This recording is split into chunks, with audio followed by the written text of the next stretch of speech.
He invited her to humiliate her. She showed up to burn everything down. Roman Moretti built his empire on fear, silence, and the graves of people who knew too much. He thought Naomi Carter was one of them, penniless, broken, erased. Tonight, at the most powerful gathering the city had ever seen, he expected to remind the world who he was. Instead, a black limousine pulled to the entrance. The doors opened, and three children with his eyes stepped into the light. Every camera in the ballroom turned. Every powerful man in the room went very, very still. If you're watching this story from your city, drop a comment below and tell me where you're from. I want to see how far this one travels. Hit that like button if you're staying until the end. You're going to want to see how this falls apart. The night Roman Moretti chose to destroy Naomi Carter was the same night she chose to destroy him back. And neither of them knew it until the limousine door swung open and the city's most powerful people stopped breathing. It started, as most disasters do, with a decision made out of pride. Roman had been planning the Meridian Gala for 4 months. Not because the Moretti Family Foundation needed the optics. It didn't, not anymore. But because Roman had reached the age and the altitude where a man stopped doing things out of necessity and started doing them out of appetite. He was 51 years old. He controlled 3 legitimate holding companies, 2 port authorities through a web of shell contracts, and the silence of enough judges and aldermen to run a small government. He had survived 2 federal investigations, a coup attempt from within his own organization, and a marriage that had, in his version of events, simply failed. The gala was held at the Carrington Hotel, a Beaux-Arts building on the corner of 5th and Meridian that Roman had quietly acquired through a construction trust 18 months prior. The ballroom seated 400 and that night seated 412. Which the fire marshal, having received a very generous anonymous donation to his department's equipment fund, chose not to notice. The room was a study in controlled excess. White orchids shipped from Colombia. String quartet positioned at a volume that allowed conversation without requiring it. Servers in black moving between tables like chess pieces someone had already decided the outcome for. Roman stood near the east bar with a glass of scotch. He hadn't yet touched and watched the room fill. He was a large man. Not in the soft way money sometimes made men large, but in the way of someone who had been built hard and had only partially softened with age. His hair had gone silver at the temples. His face carried the particular stillness of someone accustomed to reading rooms without appearing to. He wore his tuxedo the way men who had not grown up wearing tuxedos wore them, correctly, precisely, with an invisible seam of discomfort that only people who knew what to look for could see. Beside him, holding a glass of sparkling water and wearing a charcoal suit that cost more than most people's cars, stood Vincent Caruso, his underboss. 15 years at his right hand, 12 of those years, Roman had trusted him completely. "The Hargrove contingent is late," Vincent said.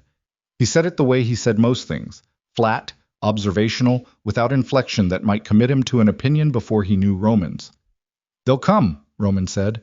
"Hargrove doesn't miss a room like this. He can't afford to." Vincent's eyes moved across the crowd in small, practiced increments. "Everything's set, security on all 4 entrances. Pellegrini's people are handling the east corridor since we're light on the south wing." A pause. "The evening should go smoothly." Roman turned to look at him then, just a fraction. Enough to catch the flatness behind Vincent's eyes, the slight careful quality of the word smoothly, as if it had been chosen in advance. "Something on your mind?" Roman asked. "Nothing that won't keep." Roman turned back to the room. He lifted the scotch and finally drank. He had added one name to the guest list himself 2 weeks prior, without telling Vincent or anyone else. He had done it through a third-party event coordinator, paid in cash, routed through a shell account that even his own accountants didn't have full visibility on. The name was Naomi Carter, not Naomi Moretti. She had never taken his name, and that had been one of the first fault lines, though he hadn't understood it at the time. Just Naomi Carter. With a +1 invitation, because he didn't know if she had remarried and he had wanted, at the time, to allow for the possibility so he could watch that too. He had found her 6 months ago through a private investigator he used for matters. He didn't want touching the organization, a small, bespectacled man named Galt, who worked out of a second-floor office above a dry cleaner in the financial district and who, in Roman's opinion, was worth 3 times what he was paid. Galt had located Naomi in 11 days. She was in the city. She had been in the city for at least 3 years. She ran something, a consultancy of some kind, Galt had said, though the corporate structure was complicated enough that even Galt had only partial visibility. She was not remarried.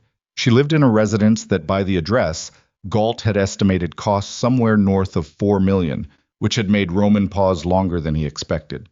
He had told himself it didn't matter.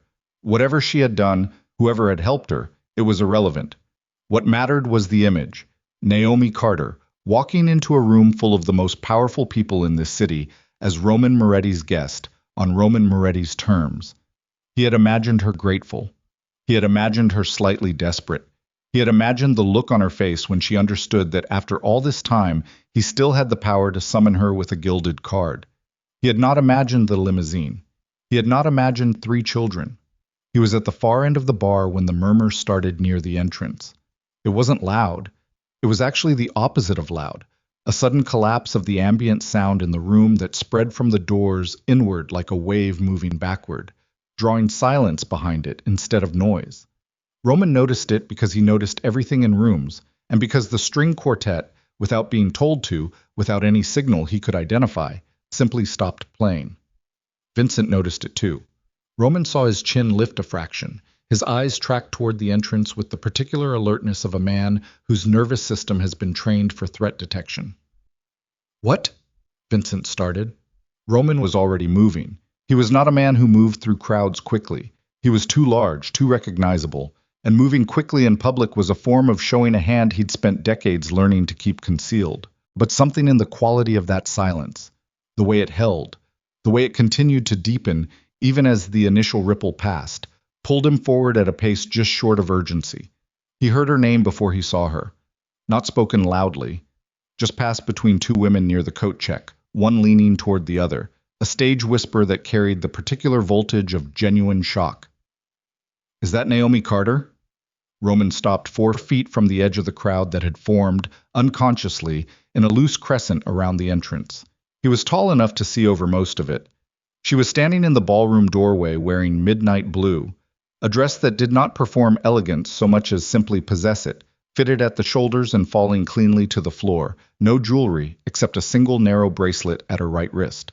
Her hair was up. Her posture was the posture of someone who had spent years in rooms like this and had long since stopped being impressed by them. She looked exactly like herself and nothing like the woman he had carried in his memory. That was the first thing that hit him, and it hit him somewhere behind the sternum, where a man keeps things he doesn't examine too often. The woman in his memory had been 28 years old, and she had been real and warm and sometimes frightened and sometimes furious, and always, to some degree, uncertain. Uncertain in the way that people are uncertain when they love someone they're not sure loves them back with equal weight. This woman was not uncertain about anything, and beside her, in a careful line, were 3 children. Roman had no frame of reference for what he experienced in the next 4 seconds. He was not a man who reached for words like vertigo or shock. They felt imprecise, theatrical. What it was, in practice, was that the world tilted slightly and failed to tilt back. His peripheral vision narrowed. The noise of the room, which had been resuming in fragments and whispers, receded to something behind glass. The children were identical, not approximately, genuinely, precisely identical, the way triplets sometimes are in early childhood before small environmental differences begin to separate them. 3 boys, he thought at first, and then corrected himself. 2 boys and a girl, the girl's hair slightly longer, held back with a dark ribbon. They were perhaps 8 years old, perhaps 9. They were dressed with the same quiet precision as their mother, dark trousers, white shirts, no excess. They were not holding hands. They were standing with a self-possession that no child develops without years of being taught, calmly and consistently, that they were worth standing straight for. Each of them had his eyes. Not Naomi's, his. The exact gray-green that his own mother, 40 years dead, had called the Moretti curse because you could never lie with those eyes. The same slightly heavy brow, the same slight downward pull at the outer corners that gave all the Moretti men a resting expression of skepticism. They couldn't shake even when they were trying to smile. He knew them in a way that bypassed thought entirely, the way a body recognizes a physical law before the mind has time to name it. He had never seen them before in his life. He had never been told they existed, and he knew them the way he would have known his own hand in the dark. Someone near him said his name. He didn't turn. Naomi's eyes had already found him across the room. They had found him the moment she walked in, he realized. She had been looking directly at him since the door, with the calm, unambiguous directness of someone who had rehearsed nothing because they no longer needed to rehearse. She crossed the room toward him, and the crowd parted the way crowds part for people who don't slow down for them. The three children moved with her in a close formation, not hurried, not nervous. One of the boys glanced up briefly at the chandelier above them with the mild scientific interest of a child cataloging an environment. The other kept his eyes forward. The girl looked at nothing in particular with the expression of someone whose thoughts were elsewhere and had been for some time. The room was very quiet. Roman stood still. She stopped 4 feet from him, the same distance he'd stopped from the crowd at the entrance, which he would not notice until much later. And she looked at him with those dark eyes that had once been the last thing he'd wanted to look away from, and she said, in a voice pitched only for the two of them and the immediate radius of witnesses who could not help but hear, "Roman." That was all. Just his name. The way you say the name of a place you've been to and are not nostalgic for. He said, "Naomi." His voice came out level. He was grateful for that, at least. The silence around them was complete. Somewhere in the back of the room, a fork touched a plate, and the sound of it was audible. "You look well," she said, and the extraordinary thing was that she appeared to mean it, without warmth, without bitterness, the way a navigator reads an instrument. He stopped. Started again. "I didn't know you were bringing children." "I know you didn't." One of the boys was looking at him now. The direct one. The one with his chin lifted and his eyes narrowed in precisely the way Roman's own corporate photographs showed him narrowing his when he was determining whether something was worth his time. Roman felt the breath go out of him in a slow, controlled exhale that he hoped, at a distance, looked like calm. "Whose children are these?" he said. He said it flatly, not as a question. Naomi tilted her head, one small deliberate degree. "You know whose?" He did. He had known for approximately 90 seconds, and the knowing had not gotten easier in any of those seconds. But he held the line because that was what he did. He held lines under pressure. He had built an entire life on the skill of holding lines under pressure. And he said, "I'd like to hear you say it."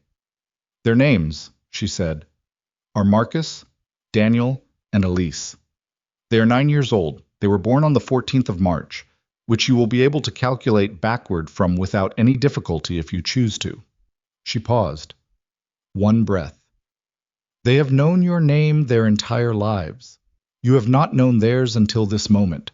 I think that particular imbalance is worth noting." Roman looked at the children. The boy, Marcus or Daniel, he didn't know which, had not looked away from him since the moment Naomi stopped walking. The girl, Elise, had now turned her attention to him with an expression of calm appraisal that looked so much like his own that it made something tighten in his chest with a ferocity he had not expected and was not prepared for. The third child, the other boy, was looking at the floor. His jaw was set. Of all three, he was the one who appeared to be working hardest at something, and Roman had the sudden, unsettling impression that what he was working at was not crying. "This is not the place," Roman said, low, controlled. "You chose the place," Naomi said. "I didn't know." "You didn't want to know. That's a different sentence." She said it without heat. That was the thing that was hardest to brace against. Not the anger he'd expected, not the desperation he'd been told himself he'd see, but this absolute even temperature. This woman standing in his ballroom in front of 400 of his guests, with 3 of his children, and an absence of urgency that made it clear she was not afraid of what happened next. Behind him, Roman heard Vincent's footsteps. Quiet, careful, closer than they should have been for a social moment. "Roman," Vincent's voice just at his shoulder. "Perhaps we should—" "Give us a moment," Roman said without turning. A pause. "Of course." The footsteps retreated, but not far. Around them the room was performing the social function of not watching while watching entirely. Guests angled toward their companions, heads bent in conversation, but eyes tracking, peripheral and sharp, every detail being filed for retelling later. Roman was aware of this the way he was always aware of it in rooms. Tonight it landed differently. He looked at Naomi. He made himself stay in the facts. You're saying they're mine. I'm not saying anything, she said. I stopped saying things to people who don't want to hear them approximately 9 years and 3 months ago. She let that land. Then, a DNA test will confirm what your eyes are already telling you. I assumed you'd want one. I brought documentation of the children's birth records, their medical histories, and a letter from my attorney. You can have all of it verified at whatever pace you choose. She held his gaze. I'm not here to fight with you, Roman. I'm not here to take anything. I'm here because they deserve to walk into a room like this with their heads up, and I promised myself they would. You promised yourself. He heard the edge come into his voice before he could calibrate it. You hid them from me for 9 years, and you're framing it as a promise you made to yourself. For the first time, something moved behind her eyes. Not quite anger, more like the shadow of it, carefully managed. I hid them, she said, because someone tried to kill me for being pregnant with them. The room continued to breathe. The string quartet had not resumed. Somewhere near the east corridor, one of the servers had stopped moving. Roman looked at her for a long moment. Say that again, he said. You heard me. Say it again. She met his eyes. 3 days after I found out I was pregnant, someone ran my car off Route 9. I was 6 weeks along. I was alone. The car went down an embankment, and I walked out of a creek bed in the dark with 2 broken ribs and a dislocated shoulder because there was no other option. She said this the way a surgeon describes a procedure, precise, without drama, each word doing exactly its job. The accident report said it was black ice. There was no black ice. I have photographs of the other vehicle's paint transfer on my driver's side door that were taken before the police arrived, and I have kept them every day since. Roman's voice had gone very quiet. Who? I didn't know then. I had suspicions, and suspicions weren't enough to bring to you, and bringing them to anyone else was a risk I wasn't willing to take with 3 lives I was already responsible for. She paused. I left because it was the only way to keep them alive, and I have spent 9 years being correct about that. You had suspicions, he said. You didn't come to me. Her expression shifted, just slightly, just enough to let something through. Would you have believed me? He held that question like a stone in his hand, feeling the weight of it. The honest answer was no. He knew it before he finished forming the thought. 9 years ago, Roman Moretti had been at the peak of his power and the depth of his certainty, and a young woman coming to him with a story about paint transfer on an embankment and the claim that someone inside his organization had tried to kill her for carrying his child. He would have listened. He would have assigned men to look into it, and the men he would have assigned might have been exactly the wrong men. I'm going to need names, he said. I know. All of it, tonight. I have a file, she said. I've had it for 4 years, waiting for the moment the evidence was complete enough to be irrefutable, rather than merely convincing. Tonight is that moment. She paused, and for the first time since walking into the room, something shifted in her posture. The smallest degree of tension, not fear exactly, but the acknowledgement of stakes. I need you to understand that I didn't come here to destroy you. I came here because my children's father deserves to know they exist, and because the person who tried to ensure he never would is standing approximately 30 feet behind you and has been since I walked in. Roman did not turn. Every instinct he had told him not to turn, because turning would show his hand, and the hand he needed to hold for the next 5 minutes was the hand of a man who was calm and present and not yet moving. But his peripheral vision caught the edge of a charcoal suit. Vincent Caruso, who had stationed himself precisely where Naomi had said. How long, Roman said, have you known who it was?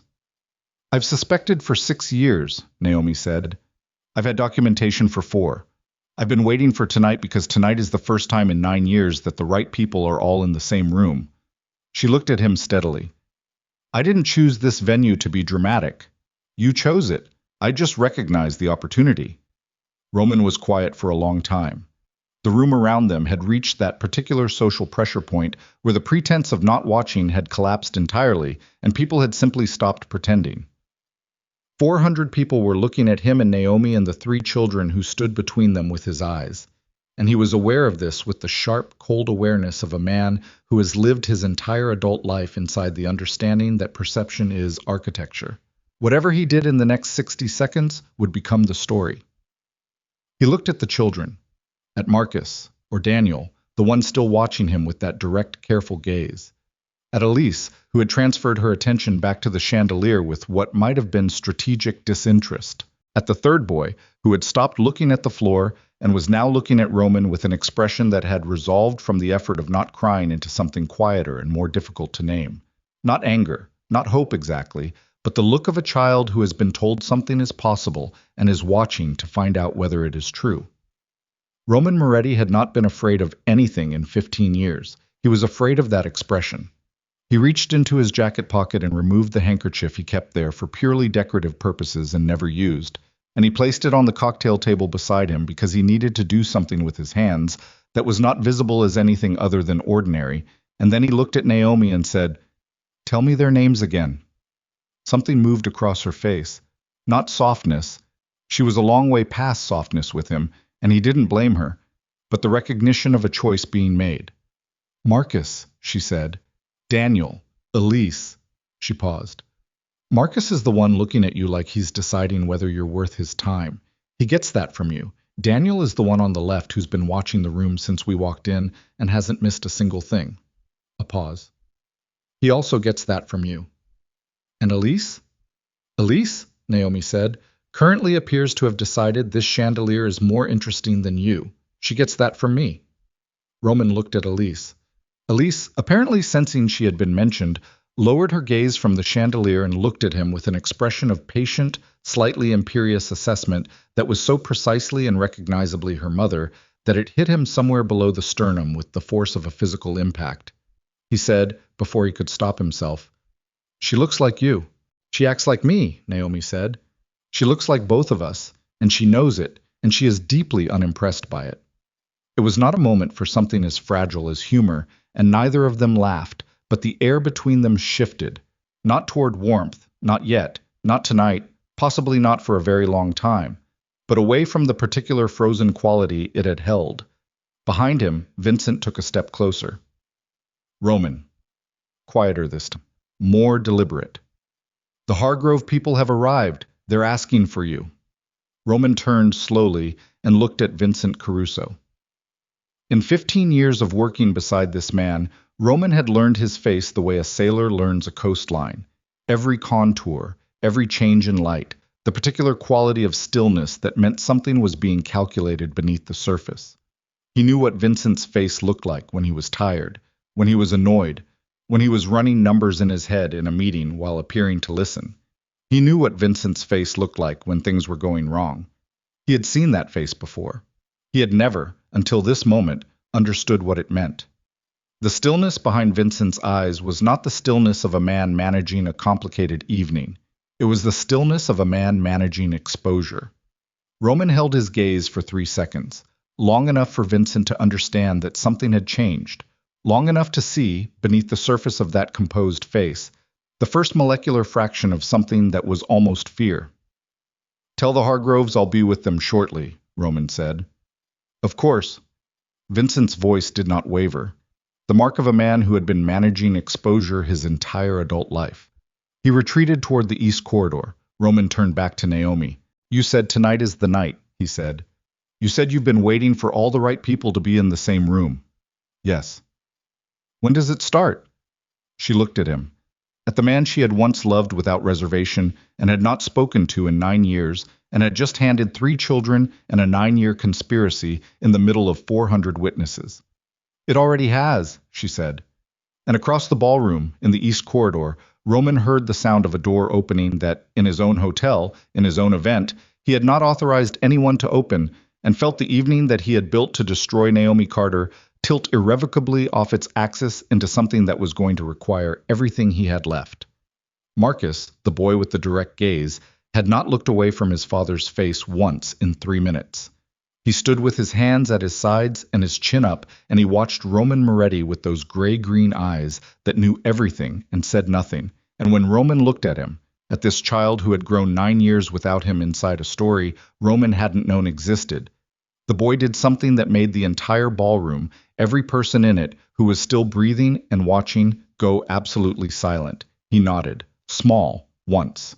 The nod of a person who has been told something might be true and is still deciding, but is willing to remain in the room while they decide. Roman held that nod in his chest like a coal, burning, structural, something he was not going to be able to put down. From the east corridor, beyond the door that should not have opened, came the sound of footsteps moving faster than the evening's choreography called for. And Roman Moretti understood, with the particular cold clarity of a man who had survived many things by being the first one to understand what was actually happening, that the most dangerous night of his life had just begun. The door at the east corridor was a service entrance. Roman knew every door in the Carrington because he owned the Carrington, and that particular door was supposed to be locked from the outside with a keypad code that only his head of security, a former state trooper named Briggs, had access to tonight. Briggs was standing 12 feet away at the main entrance checkpoint. Roman knew this because he had positioned Briggs there himself, 3 hours before the gala opened, with specific instructions that the east corridor remain sealed until the catering staff needed exit access at 10:30. It was 9:47. He moved toward the corridor without announcing it, without looking at Naomi again, without giving Vincent, who was still somewhere in that direction, the signal of urgency that would put him on alert. He moved the way he moved through rooms when something was wrong, at the pace of a man going to refill his drink.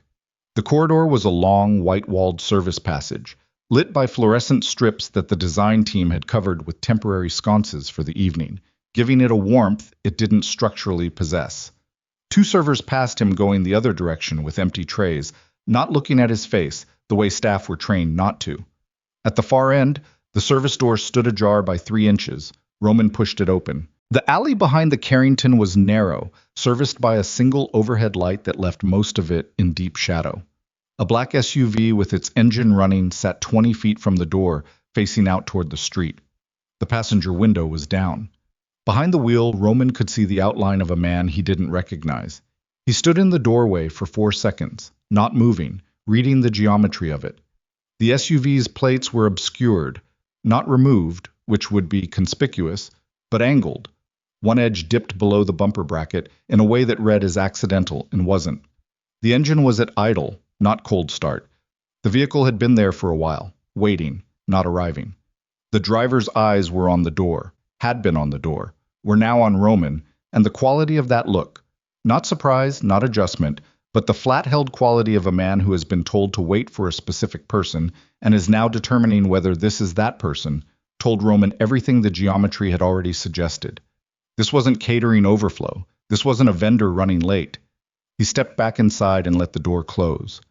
He stood in the corridor for a moment with his hand flat against the wall, not bracing himself, just maintaining contact with something solid, while his mind ran the implications at the speed it had been trained to run them. Someone had unlocked that door.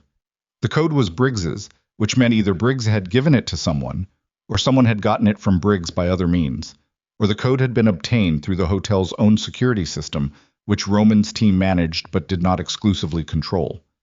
He pulled out his phone and called Briggs. 3 rings. 4.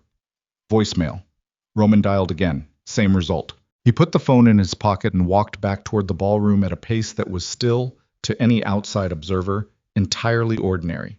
Naomi was where he'd left her, near the entrance, the 3 children arranged around her with the comfortable quiet of people who had learned to wait without anxiety. She was speaking to a woman Roman didn't immediately recognize, mid-50s, dark suit, the precise posture of someone accustomed to being the most prepared person in any given room. An attorney, Roman's read, from the way she was holding a slim leather portfolio against her forearm, like a professional habit she'd given up trying to break. Vincent was not visible. Roman scanned the room in the trained way, quadrant by quadrant, without appearing to. He found Vincent near the bar on the west side, holding a phone to his ear, his back 3/4 turned to the room. His posture was the posture of a man having a casual conversation, but his left hand was doing the thing it did when he was under pressure, thumb working against the side of his index finger in a small, repetitive motion that Roman had noticed years ago and never mentioned. He was calculating something. Roman crossed to Naomi and the attorney without pausing at the bar. "This is Claire Voss," Naomi said, when he was close enough. "She's been my attorney for 7 years." Voss extended her hand. Roman shook it. Her grip was firm and brief, the grip of someone who understood that handshakes were data. "Mr. Moretti," Voss said. "Ms. Voss." He looked at Naomi. "We need to move the children." Naomi's expression didn't shift, but her eyes sharpened. "Define move." Somewhere inside this building that isn't the main ballroom. Somewhere with one entrance. He kept his voice at a level that wouldn't carry past the three of them. The east corridor door was opened from the outside. My head of security isn't answering his phone. I have a vehicle in the service alley that has no business being there. Naomi was quiet for 1 second. Then she turned to the children and said, in a voice of complete and deliberate calm, "Okay, we're going to go look at the upstairs." She said it the way parents say things that are not what they appear to be, and the children received it the way children receive such things when they have been raised by a parent who has needed to say them before, with the quick, cooperative stillness of people who understand that the performance of normalcy is sometimes the most important thing they can contribute. Marcus looked at Roman once before he turned to follow his mother. That same evaluating look, and beneath it now, reading it more closely, Roman caught something else. Not fear exactly, but the awareness of fear, the particular alertness of a child who has grown up knowing that alertness sometimes matters. It sat in Roman's chest like a coal that hadn't cooled. Voss fell into step beside Naomi. Roman moved ahead of them, because the geometry of protection required someone in front, and he was not capable, at this particular moment, of being anywhere else relative to these four people. They took the main staircase to the mezzanine level, which held two smaller event rooms and a private dining space that Roman's team had booked under a corporate name as a secondary operations center for the evening. One entrance, northeast-facing windows, no service corridor access. He had chosen it months ago as the fallback room for conversations he didn't want overhead. He had not anticipated needing it for this. He unlocked it with the keycard from his jacket pocket and held the door. Inside, a round table, 8 chairs, a sideboard with water and glasses, a wall-mounted screen that was currently dark.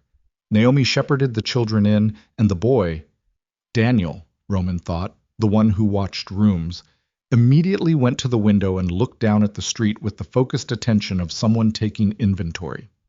"Daniel," Naomi said, without heat. "There's another black car on the north side," Daniel said, to the window, not to the room. "It's been there since we arrived. Same plates down thing as the one in back." Roman looked at the boy for a moment. 9 years old, and he was reading vehicle positioning on a street 2 stories below with the systematic calm of a surveillance professional. "How long have you been tracking it?" Roman said. Daniel turned from the window and looked at him with an expression of measured patience. "Since we got out of the limo." A pause. "There's a third one on the south end. Different model, but same window tint." Roman pulled out his phone again and this time called a different number. Not Briggs, but a man named Reyes, who ran external security for his holding company and who had not been part of tonight's official guest security detail because Roman had kept those operations separate, by design, as he always did. Reyes picked up on the first ring. "I need eyes on 3 vehicles," Roman said. "Black SUVs, 2 confirmed on north and south approaches, 1 in the service alley east side. I need plate confirmation, and I need to know if there are more." He paused. "And I need you to find Briggs. On it. No questions." Reyes ended the call. Roman turned back to the room. Naomi was watching him from across the table with an expression he couldn't read cleanly. Not quite vindication, not quite fear, something in the territory between them that had no simple name. The attorney had opened her portfolio and was laying documents on the table in a sequence that suggested prior organization for exactly this moment. The children were in 3 of the chairs. Elise had pulled hers slightly away from the table and was sitting sideways in it with her legs over the armrest, which struck Roman as the most comfortable he'd seen any of them since they walked in, like the room's smaller scale had reduced the performance requirement. "Tell me about the file," Roman said, sitting down across from Naomi. "The financial records go back 11 years, Naomi said.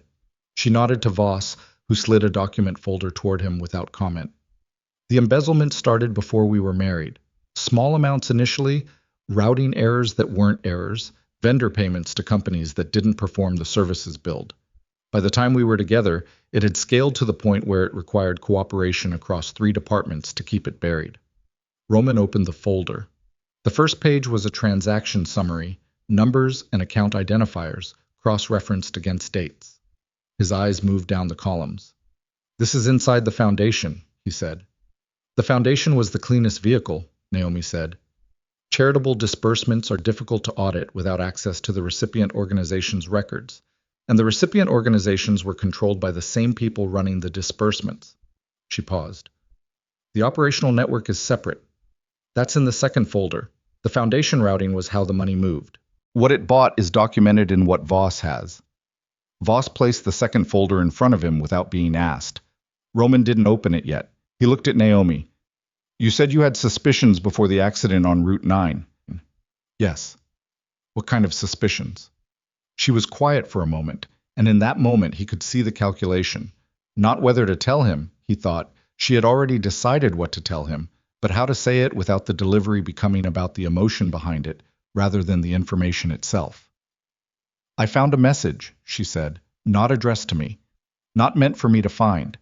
I found it because I was in your office getting a document you'd asked me to retrieve, and the message was visible on a secondary phone that had been left on the desk. She held his eyes. It was short. It said, "The pregnancy changes everything. We can't have her talking." It wasn't signed. The room was quiet. I didn't know the number, Naomi said.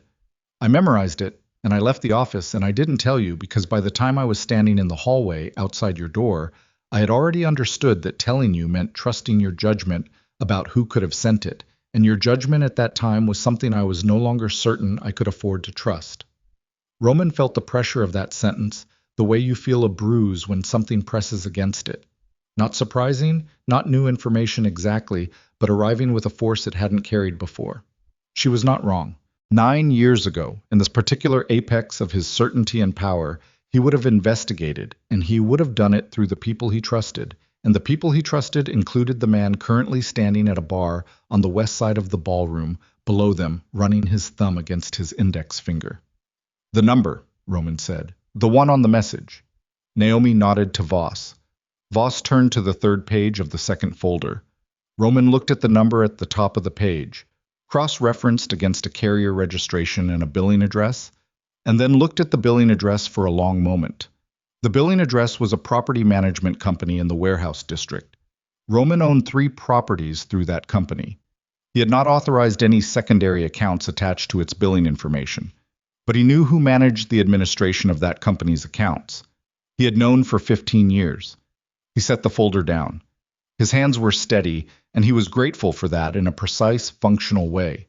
The gratitude of a man who needs his hands to be steady and is relieved to find they are. Vincent, he said. Not a question. Yes, Naomi said. Marx, who had been sitting silently with his elbows on the table and his chin on his folded hands, the posture of a child who has learned to be present without demanding acknowledgement, said, without looking up, "Who's Vincent?" "Someone who works for me," Roman said. "Used to work for you," Naomi said. "That hasn't been formalized yet," Roman said. "It's going to need to be," Naomi said. "Tonight, before he understands that you know."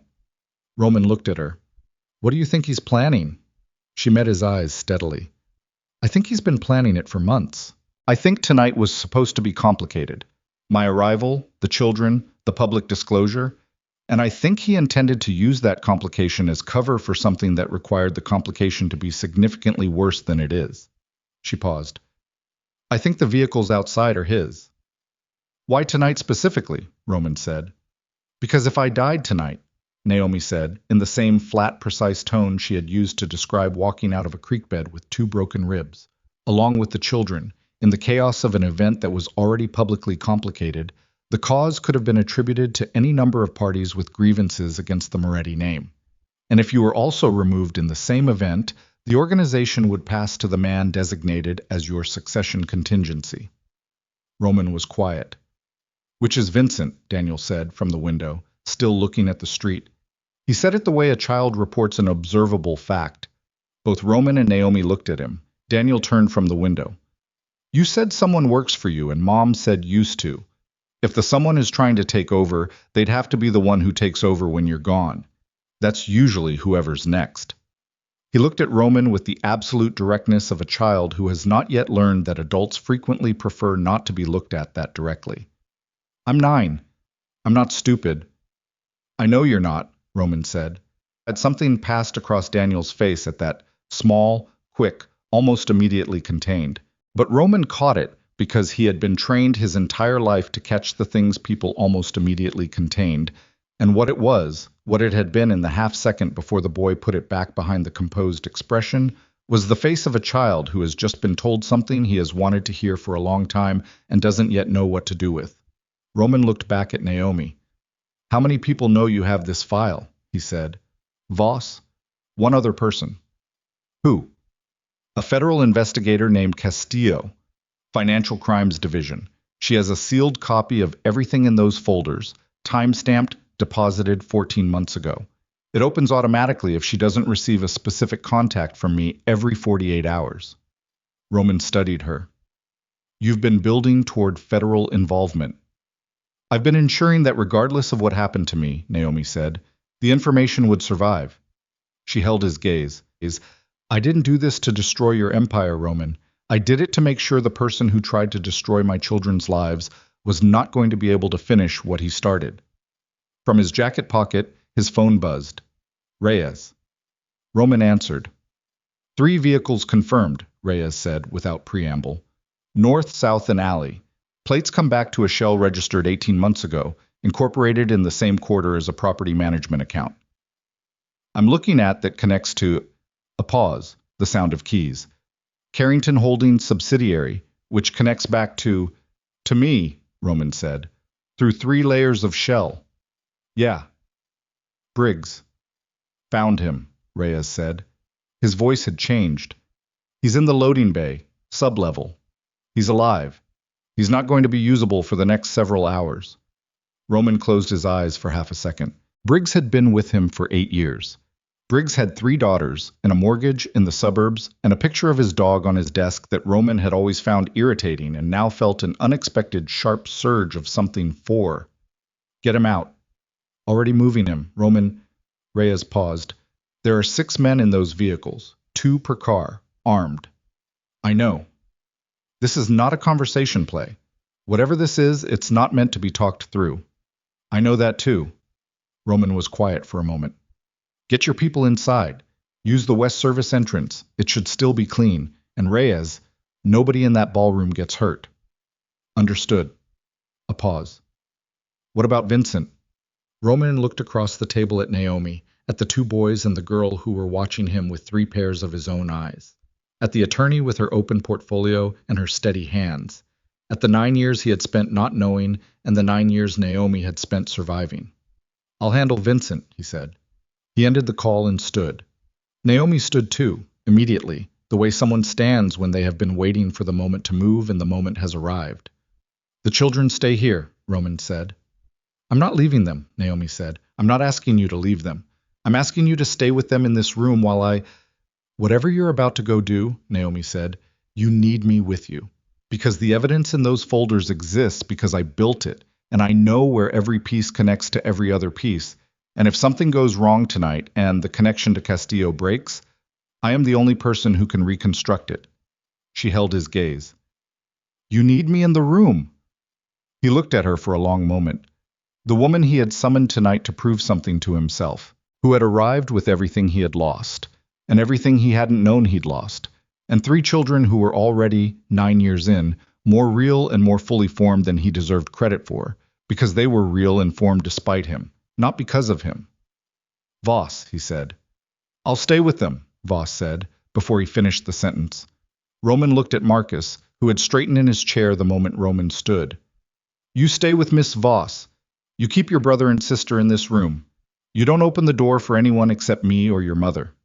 He paused. "Can you do that?" Marcus looked at him for a beat that was too long and too measured for a 9-year-old and said, "Yes." "If someone you don't recognize tries to come in..." "There's a lock on the inside," Daniel said from the window. "I checked when we came in." Roman looked at him. "Good." He picked up the second folder from the table and folded it into his inside jacket pocket. "Lock it after us." He moved to the door. Naomi was beside him before he reached it, her heels silent on the carpet, her posture carrying the same quality it had in the ballroom. Forward, deliberate, the posture of someone who had been waiting a long time to stop moving backward. Behind them, as the door closed, they heard the quiet, definitive sound of the deadbolt turning. Roman stood in the mezzanine corridor with the woman he had abandoned and the knowledge of who had tried to kill her and the sound of his own heartbeat, which was elevated but controlled, and said, "Lo, when we go back into that room, he's going to see my face." "Yes," Naomi said. "He's going to know." "Probably." "When he knows," Roman said, "he's going to move. Whatever signal activates those vehicles, he'll send it." Naomi looked at him in the corridor's dim light. "Then we need to reach him before he has a reason to send it." She paused. "And you need to be someone he doesn't suspect yet." "He already suspects," Roman said. "The moment he saw us talking for that long, he started suspecting." "Then you have less time than you think," Naomi said, and started walking toward the stairs. Roman followed, and the distance between them down that corridor was exactly the distance of 9 years, and neither of them mentioned it, because there were more urgent things, and because some distances require more than a hallway to cross, and because below them in the ballroom, Vincent Caruso was standing at a bar with a phone in his hand and his thumb working against his index finger, and the 6 men in 3 black vehicles were waiting for a signal, and the most dangerous night of Roman Moretti's life had not yet reached its most dangerous hour. They came down the mezzanine stairs at the pace of people returning from a private conversation, which was what they were, and which was the only useful cover available to them. Naomi's hand was not on the railing. She didn't need it. Roman was 1 step behind her and 1 step to the right, the position of a man who is not escorting someone so much as moving parallel to them. And the distinction was visible to anyone who knew how to read it, which in this room meant most people. The ballroom had resumed its social functioning in their absence. The string quartet was playing again. The servers were moving. The particular ambient pressure of 400 people pretending they had not just witnessed something seismic had settled into the room like weather. Everyone slightly louder than necessary, conversations slightly more animated, the performative normalcy of a crowd that has collectively decided to let the principals handle it and will debrief thoroughly in cars on the way home. Roman found Vincent at the bar, not the West Bar, where he'd been during the call. He had moved to the center bar, which gave him a sight line to both the main entrance and the mezzanine staircase, which told Roman that Vincent had been watching for their return and had repositioned to see them coming. The calculation was visible in the positioning, and Roman let it be visible to him without reacting to it, the way you let a card show without letting the player know you've seen it. Vincent saw them. His expression reorganized itself in the quarter second before social expectation required it to, assembling into the look of a man who is relieved that a complicated situation is returning to manageable, and Roman watched the assembly of it with the detached precision of someone watching a mechanism he now understood the interior of. Roman crossed to the bar. Naomi stayed 2 steps behind him and to his left, which was not where she had been standing all evening, and which Vincent clocked immediately. Roman saw his eyes move to her, read her position, and return to Roman's face with a slight recalibration he covered with the motion of setting down his glass. "Hargrove's getting restless," Vincent said. "Let him," Roman said. He signaled the bartender for scotch he didn't intend to drink, because having something in his hand gave him a reason to stand at the bar, and standing at the bar gave him proximity to Vincent without the geometry of confrontation. "How long has he been here?" 20 minutes. He brought his lawyer, which means he wants to talk about the harbor contract." Vincent's tone was the tone of a man discussing logistics. His left hand was on the bar top. The thumb was still. He had stopped the tell. Roman noticed that. The absence of the tell, once you knew to look for it, was its own tell. The deliberate stillness of a man who has realized he's been read and is now managing his body with the conscious effort that produces a different kind of giveaway. If you know the original pattern, well enough. Roman had known the original pattern for 15 years. "I'll get to Hargrove," Roman said. He picked up the scotch. "Vincent, walk with me." A pause. Brief, almost imperceptible. "Of course." They moved toward the east side of the ballroom, away from the main cluster of guests, toward a section near the draped windows that the event design had left as a quieter corridor of space for exactly the kind of private conversation that powerful men needed to have in public settings. Roman had specified it in the event layout himself. Naomi did not follow. She moved instead toward a cluster of guests near the center of the room, and Roman trusted her to read the geometry of it, because she had read every other geometry of the evening correctly. Roman stopped near the window. The drapes were a deep burgundy, floor to ceiling, and through the gap between 2 panels he could see the edge of the North Street, The distant dark shape of a parked SUV that hadn't been there 3 hours ago. Vincent stopped beside him. East corridor door, Roman said. He kept his voice level, conversational, pitched at the volume of the room. It was open. Vincent turned to look at him with the expression of a man receiving unexpected information. Open? I'll have someone check the... It was open from outside, Roman said. Keypad code. Briggs's code. He turned and looked at Vincent directly. Briggs is in the loading bay. Someone put him there. Vincent's face did the thing faces do when the mechanism behind them shifts gears under pressure. Not a collapse, not even a crack, but a quality change, like light through glass changing when the angle changes. The performance of concern remained, but underneath it something had gone very quiet and very fast. That's... Roman, if someone got to Briggs... Who knew the code? Roman said. Briggs, your security lead. Probably hotel facilities, depending on how the handoff was managed. Who else? A half second. I'd have to check the distribution log. You drafted the distribution log, Roman said. The quiet between them lasted 4 seconds. Around them, the ballroom continued its orchestrated noise, the string quartet pulling through something with a low, sustained note that sat under the ambient sound like a foundation. Vincent looked at him. The performance of concern had finished its run. What replaced it was not what Roman had expected. Not fear, not the collapse of a man caught, but something colder and more structural, the expression of someone who has been running a calculation for a long time and has just reached the point where the calculation ends. You talked to her, Vincent said. Sad, not a question. I did. How much did she give you? Enough, Roman said. Vincent nodded once, slowly, the nod of a man receiving a weather report he had been expecting. He picked up his glass from where he'd carried it and took a drink, unhurried, and set it down on the nearest table with the care of someone who has decided that the next several minutes are going to require his hands to be free. Roman. His voice had changed. The logistics tone was gone, and what was underneath it was something Roman had not heard from Vincent in 15 years, something that sounded almost like the voice of a man who is tired. Whatever she told you, you need to understand that what I did was necessary for the organization, for your protection, for the long-term survival of everything you built. You tried to kill her, Roman said. I tried to protect you from a woman who was going to... She was pregnant, Roman said. She was a liability. The word landed flat and clean. You were at the peak of everything in those years. The expansion was running. The political connections were consolidating. A pregnancy, a wife with access to your schedule and your properties and your financial structure, a woman who was already asking questions she had no business asking. That was a thread that unraveled everything if it was pulled. He looked at Roman steadily. I made a decision that I believed you would have made if you weren't too close to it to make it. Roman looked at him. At this man he had trusted with the architecture of his life for 15 years, who was now standing in a rented ballroom explaining the attempted murder of a pregnant woman as a management decision, and doing it with the flatness of someone who had rehearsed the explanation sufficiently that it no longer felt like what it was. The children, Roman said.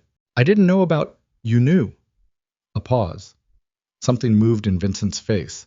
I knew she was pregnant. I didn't know the specific... You sent someone to run her car off a highway embankment, Roman said.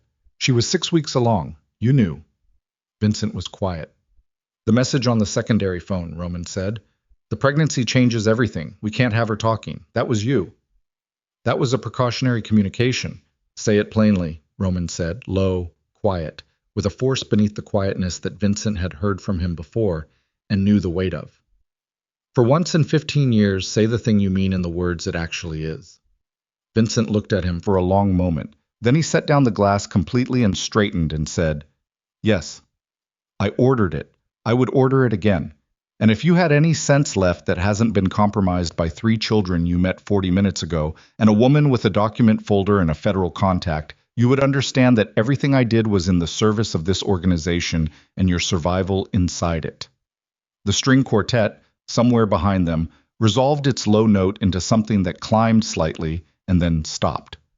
Roman did not move. He did not raise his voice. He stood with his scotch untouched and looked at the man who had been his right hand for 15 years and said, You had a federal contact. The smallest fracture appeared in Vincent's composure. What? You said she has a federal contact. I didn't tell you that.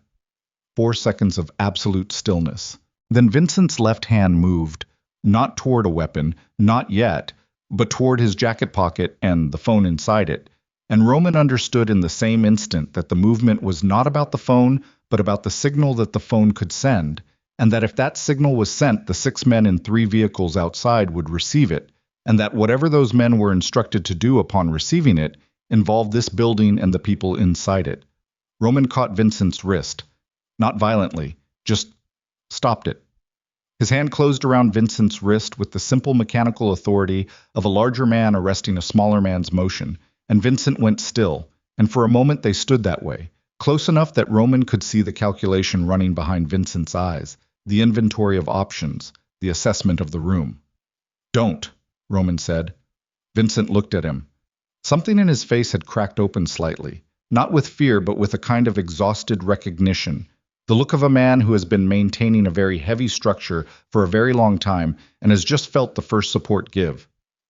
"You can't contain this," Vincent said, low, rapid. "Roman, you cannot contain this. Those vehicles are on a timer. If I don't send a stand down in the next 12 minutes, they move regardless. That's not a threat, that's the operational design. Dead man protocol. I built it so it couldn't be stopped by me being compromised." He held Roman's gaze. "You can hold my wrist all night. In 12 minutes, 6 armed men enter this building." Roman released his wrist. Vincent straightened his cuff. His breathing had elevated slightly. Not panic, but the physical reality of adrenaline in a man past 50 who has been under sustained pressure. "The only way those men stand down is if I send the code from my phone, from this number, with a specific sequence that changes every 4 hours. It cannot be replicated. It cannot be forced." He looked at Roman with the particular clarity of a man holding the last card in a hand he has been losing. "So we need to have a different conversation than the one you came over here to have." Roman looked at him. 12 minutes. He believed the 12 minutes because Vincent didn't bluff about operational mechanics. It was the one area where his professionalism had always been absolute. The one thing Roman had always been able to rely on as structurally true, regardless of what else might be managed or maneuvered. He believed the dead man protocol, because it was exactly the kind of thing Vincent would build. Elegant, self-executing, designed to function without requiring Vincent to make a decision under pressure. Exactly the kind of system a man builds when he has spent 15 years managing a principal he respects but no longer trusts to make the hard calls. "What do you want?" Roman said. "Passage," Vincent said. "Safe and clean. Tonight. Whatever the woman has given you, whatever the federal angle is, I walk out of this building and out of this city, and you give me 48 hours before anything moves." He held his gaze. "In exchange, I stand down the vehicles, and I give you the name of every other person in the organization who was involved. Not 2 or 3 names. Everyone. The entire internal network, documented, with enough evidence to put them away without touching you." A pause. "Because there are people in your organization beyond me, Roman. People who knew. People who have been positioned for years. You need those names more than you need to hold my wrist in a ballroom." The room around them moved and breathed oblivious. 400 guests, servers, security personnel, a string quartet, a charity gala for an organization that had been quietly laundering influence money for 11 years. A normal Thursday evening in the life of the Meridian elite. Roman looked at the man he had trusted and said nothing. 9 minutes, Vincent said, and he was not being theatrical about it. From across the room, Roman felt Naomi's eyes find him, and he did not look back at her because looking back at her would tell Vincent that she was relevant to what he was deciding, which she was, which was the thing he needed most to conceal for the next 30 seconds while he ran the actual calculation. The actual calculation was this. Vincent was telling the truth about the dead man protocol. He was almost certainly lying about the completeness of the names he was offering. The 48 hours he was asking for would put him on a plane, and the names he provided, however many there were, would be carefully selected to eliminate his competitors inside the organization while protecting his most essential allies. Roman knew this the way he knew his own breathing. Not because he'd analyzed it, but because after 15 years he understood how Vincent structured an exit. But the 12 minutes was real, and upstairs in a room with one entrance and a locked deadbolt were 3 children. 7 minutes, Vincent said. From the east corridor, the door Roman had closed and left closed, came a sound that should not have been audible over the noise of 400 people in a string quartet, but that Roman heard with the particular acuity of a man whose nervous system has been tuned for exactly this frequency, the sound of a door opening. He turned. At the east corridor entrance, where there should have been nothing, where the keypad code had been Vincent's and Briggs's and no one else's tonight, two men were moving into the edge of the ballroom with the deliberate, unhurried pace of people who know the layout of where they are walking and have been there before. Dark suits, not tuxedos, close enough at a distance, but wrong in the way that people trained to notice wrongness notice. The first man's right hand was at his side and slightly forward, the position of someone whose right hand is managing something at the hip. Roman looked at Vincent. Vincent's face had gone completely still, not the calculated stillness of a man managing exposure, the genuine stillness of a man looking at something that was not supposed to be happening yet. "That's not mine," Vincent said. Roman looked at him. Roman. Something had changed in Vincent's voice. The exhausted clarity was gone, and what was under it was something rawer and faster. "Those men are not mine. I have 6 men in vehicles outside. I did not send anyone through that door. I did not. Those are not my people." Roman's eyes were already back on the 2 men, tracking their movement through the room's edge, reading the vector of it, where they were going, what they were angled toward, and the answer landed in his chest like something dropped from a height. They were angled toward the main staircase, toward the mezzanine, toward the room with 1 entrance and a locked deadbolt, and 3 children and 1 attorney who had a document folder but not, as far as Roman knew, anything else. He was moving before the thought completed. He heard Vincent say something behind him, his name, or a word, or maybe the beginning of the stand-down code. And he did not stop. He crossed the ballroom floor at a speed that was no longer anything like a man going to refill his drink. He was moving with the full, open urgency of a man who has calculated that social concealment is no longer the priority and will not be the priority again tonight. And the crowd parted because crowds part for people who move like that. And somewhere behind him he heard the first real sound of the evening breaking. Not the murmur of the entrance, not the quiet of the corridor, but the sound of someone in the ballroom shouting. 1 voice, and then 2. And then the particular crash of a table going over that acts as a physical signal to a room that the night has changed categories. Full stride, and took it 3 steps at a time, his hand on the rail, his body carrying a weight of dread that was not abstract and not manageable. The specific dread of a man running toward his children who are behind a locked door he does not have a key to. And he reached the mezzanine landing and turned the corridor and saw the door to the private dining room still closed, deadbolt indicator showing locked, and beside it, kneeling at the keypad with a device Roman recognized as an electronic override unit, a 3rd man he had not seen come up the stairs. The man heard him and turned and stood in one motion, and Roman did not slow down. He hit the man at full weight, and they went into the wall together with a force that drove the breath out of both of them. And Roman had 40 pounds and 15 years of controlled rage on this man, and those 2 things together were sufficient. And when it was over, the man was on the floor and Roman was breathing hard against the wall with blood on his left hand from someone's teeth, or the wall's edge. He wasn't certain, and the door in front of him was still closed and still locked. He knocked. 3 times, deliberate, the way a person knocks who wants to be recognized as a person. Silence. "Marcus," he said. His voice came out rougher than he intended. "It's me. It's Roman." A pause that lasted long enough that the dread came back in a different form, colder, and then from behind the door came the sound of a chair being moved and footsteps, and then Marcus's voice, 9 years old and absolutely steady. "What's the word?" Roman stopped. "What?" "Mom said if someone knocked, we should ask for a word," Marcus said through the door, with the patient precision of a child following instructions he has memorized. "She said you'd know it." Roman stood in the corridor with a man unconscious at his feet and blood on his hand and his heart hammering and no idea what word Naomi had chosen. And then he thought about the way she had looked at him in that corridor when he said she needed to stay with the children, and the things she had said instead. And he said, "Truth," he said. "The word is truth." A beat. Then the deadbolt turned. The door opened and Marcus stood in the frame, chin up, eyes reading Roman's face, and then the floor, and then the man on the floor behind him with the rapid, systematic inventory of a child who has just confirmed that the threat was real, and that the preparation for it was also real, and who is processing both of those facts at the same time. Behind Marcus, Elise was standing on a chair. She had a fire extinguisher in her hands, both hands, braced, aimed at the door, with the expression of a child who had been told to be ready and had taken that instruction with complete literal seriousness. Daniel was at the window with his phone out, screen facing Roman. "I've been filming the vehicles," he said. "Timestamps, positions, the plates from the angle I could get. It's not perfect, but it's good," Roman said, and his voice did the thing it had been not doing all evening. It broke slightly on the second word, and he stopped, and Marcus looked at him with those gray-green eyes and did not look away. From below, through the floor, through the sounds of the building, came the sound of the gala dissolving. Voices rising, movement, the specific acoustic signature of 400 people.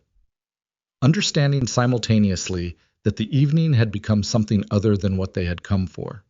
And from the corridor behind Roman came footsteps, and he turned with the last of whatever he'd been running on, ready, and found Naomi. She was breathing hard. There was a tear at the shoulder seam of her midnight blue dress that had not been there on the staircase. Her eyes went from Roman to the man on the floor to the children and back to Roman, and she read all of it in 2 seconds flat, and then she looked at Roman's bleeding hand and said, with a directness that cut through everything, "How bad?" "Manageable," he said.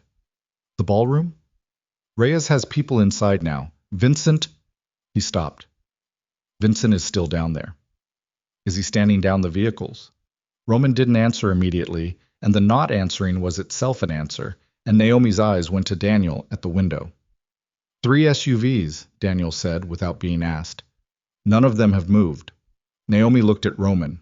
Roman looked at her, at this woman who had walked into his gala tonight with the full weight of 9 years and had not once, in all of it, asked him to carry any part of it for her, and said, "There's a 4th player. Someone whose men came through that door. Vincent didn't send them." Naomi was quiet for 1 second. Then, "Pellegrini." The name landed in Roman's chest like a key turning. Pellegrini's people were handling the East Corridor security. Vincent had said it at the bar, early in the evening, in that flat logistics voice, and Roman had filed it and moved past it and had not returned to it until this moment, standing in a mezzanine corridor with his children behind him and blood on his hand. And the thing that turned in his chest with the name was not surprise. It was the specific, sickening clarity of a man who understands that what he thought was one conspiracy was 2, layered, and that the second one had been waiting for the first one to create the conditions it needed. Vincent had planned to use the chaos of Naomi's arrival to move against Roman. Pellegrini had planned to use the chaos of Vincent's move to eliminate both of them. Roman, Vincent, Naomi, the children, and the evidence in the folder that connected the foundation embezzlement to a network that did not stop at Vincent Caruso, but extended to a second family with its own interests and its own reasons to want this particular night to end with no survivors. "How many people," Roman said, "are in this building right now who want us dead?" Naomi looked at him steadily. "Tonight?" At least 2 separate answers to that question. Elise, from the chair, still holding the fire extinguisher with both hands, said in a voice of complete and terrible composure, "Are we leaving now?" Roman looked at his daughter, at the extinguisher in her small, steady hands, at the expression on her face, which was not afraid, which was something far more complicated and far more heartbreaking than afraid, which was the expression of a child who has grown up understanding that safety is something you prepare for rather than something you are given. He looked at all 3 of them, Marcus at the door, Daniel at the window, Elise on the chair, and something in him that had been holding a particular shape for 9 years shifted, not broke, not collapsed, but moved, the way a load-bearing wall moves when you finally take the weight off it, and it has a chance to return to what it was before it was required to hold so much. "We're leaving," he said, "together." And below them the building continued to come apart, and Vincent Caruso was somewhere in it with a phone and a decision he had not yet made, and Pellegrini's men were regrouping after the one on the floor, and Reyes was moving through the crowd with people Roman trusted, and the federal investigator named Castillo was going to receive a very significant call before midnight, and none of that was resolved. None of it was safe. None of it was over. But the door was open, and his children were in front of him, and Naomi was beside him, and Roman Moretti, who had built his entire life on the premise that strength meant never needing anyone, was about to find out whether he could become something different fast enough to deserve the people who were depending on him too. They came down the mezzanine stairs in a tight formation. Roman first, then Naomi with her hand on Marcus's shoulder, Daniel and Elise moving close behind, all of them at the controlled fast walk, that is one gear below running and requires more discipline than running, because every instinct is screaming to go faster, and you have to override it with the knowledge that running in a crowd creates its own kind of danger. The ballroom below had crossed the threshold from disrupted to genuinely broken. Roman could hear it before he reached the landing, the acoustic signature of a large formal gathering that has lost its organizing principle, individual voices pulling in different directions, the specific pitch of women's heels moving quickly on marble, something heavy going over somewhere near the east side. The string quartet had stopped a second time and this time would not resume. Reyes met them at the base of the stairs. I was a compact man, 43 years old, with the economy of movement of someone who had spent 20 years making himself hard to notice and had gotten very good at it. He had two of his people flanking him, a woman named Torres and a man Roman knew only as Kessler, both in event attire that was close enough to blend and wrong enough, if you looked, in the same way the men from the East Corridor had been wrong. Situation, Roman said, moving without stopping. Reyes fell into step. Vincent is at the west exit. He hasn't moved toward it. He's positioned near it.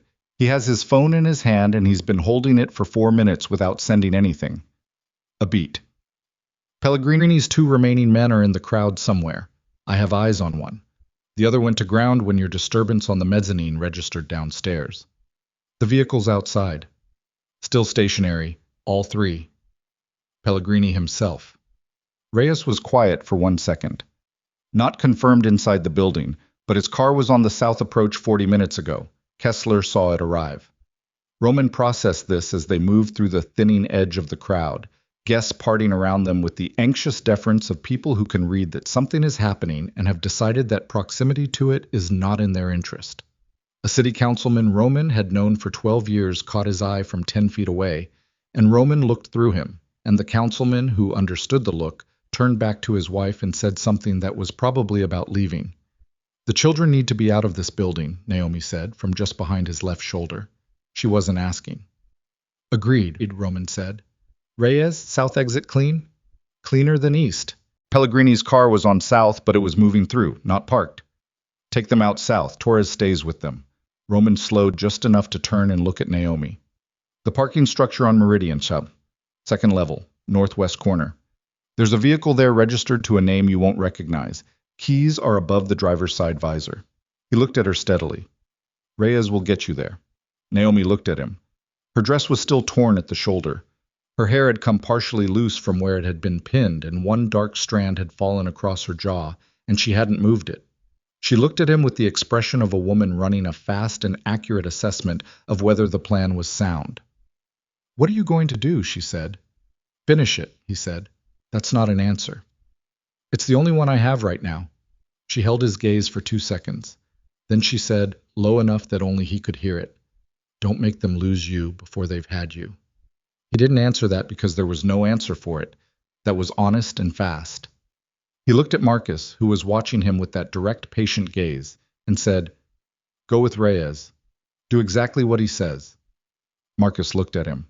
Are you coming? Yes, Roman said. And because it was Marcus who had been looking at him all evening with the eyes of a child deciding whether something was true, he said it again. Yes, I'm coming. Marcus nodded. The same single nod as the ballroom, that small grave acknowledgement of a possibility being held open. Reyes took them toward the south corridor.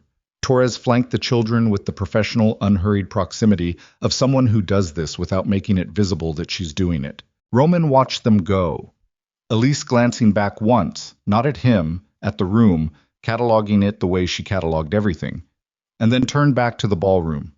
Kessler was at his shoulder. Vincent first or the crowd? Vincent, Roman said. Where's the second Pellegrini man? Last position was near the coat check, 8 minutes ago. Find him, Roman said.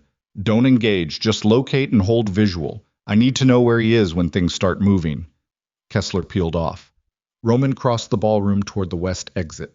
Vincent was where Reyes had said, positioned near the exit door with the particular stillness of a man who has run out of good options and is holding his position while he determines which of the remaining options is least bad. He was still holding the phone.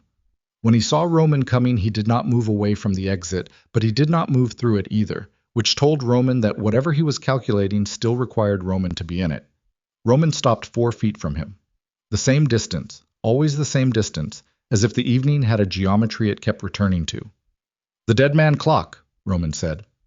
3 minutes, Vincent said. "Send the stand down." "In exchange for what?"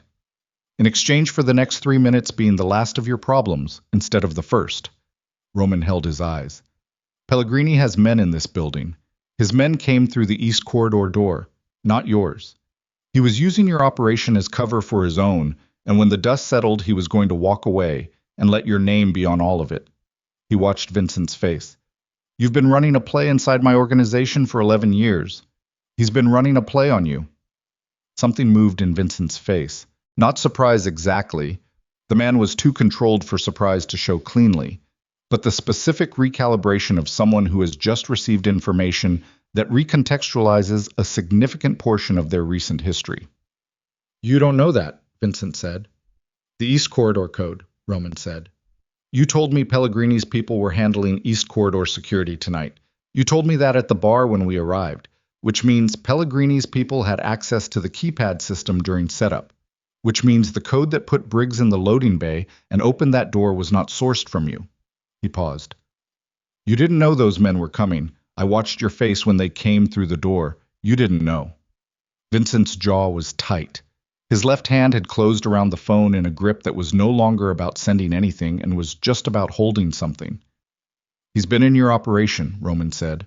"How long, I don't know yet, but he knew enough about tonight's structure to move inside it without you seeing it coming, which means the network you built over 11 years has had a passenger in it that you didn't put there." "You're trying to flip me," Vincent said. "I'm trying to tell you the truth," Roman said, "which is something neither of us has had enough of tonight." He held his gaze. "Send the stand down. Give me the names. All of them, including whatever you know about Pellegrini's involvement, and then we deal with what's in front of us before it gets worse." 2 minutes. Vincent looked at him. The exhausted quality was back. Not weakness, but the specific weight of a man who has been running a very heavy structure for a very long time, and is now being asked to set it down, and is not sure his muscles remember how. "If I send the stand down," Vincent said slowly, "and Pellegrini's people are still inside this building, I become a target." "You're already a target," Roman said. "The only question is whether you're one with backup or without it." A moment. Then Vincent unlocked the phone and typed a sequence and sent it, and said, "Vehicles are standing down." He looked up. "The names are in a file, encrypted. I'll give you the key." A pause, something shifting in his face. "Pellegrini has been embedded since year 4. He has a man inside the Foundation's accounting structure. Someone I trusted."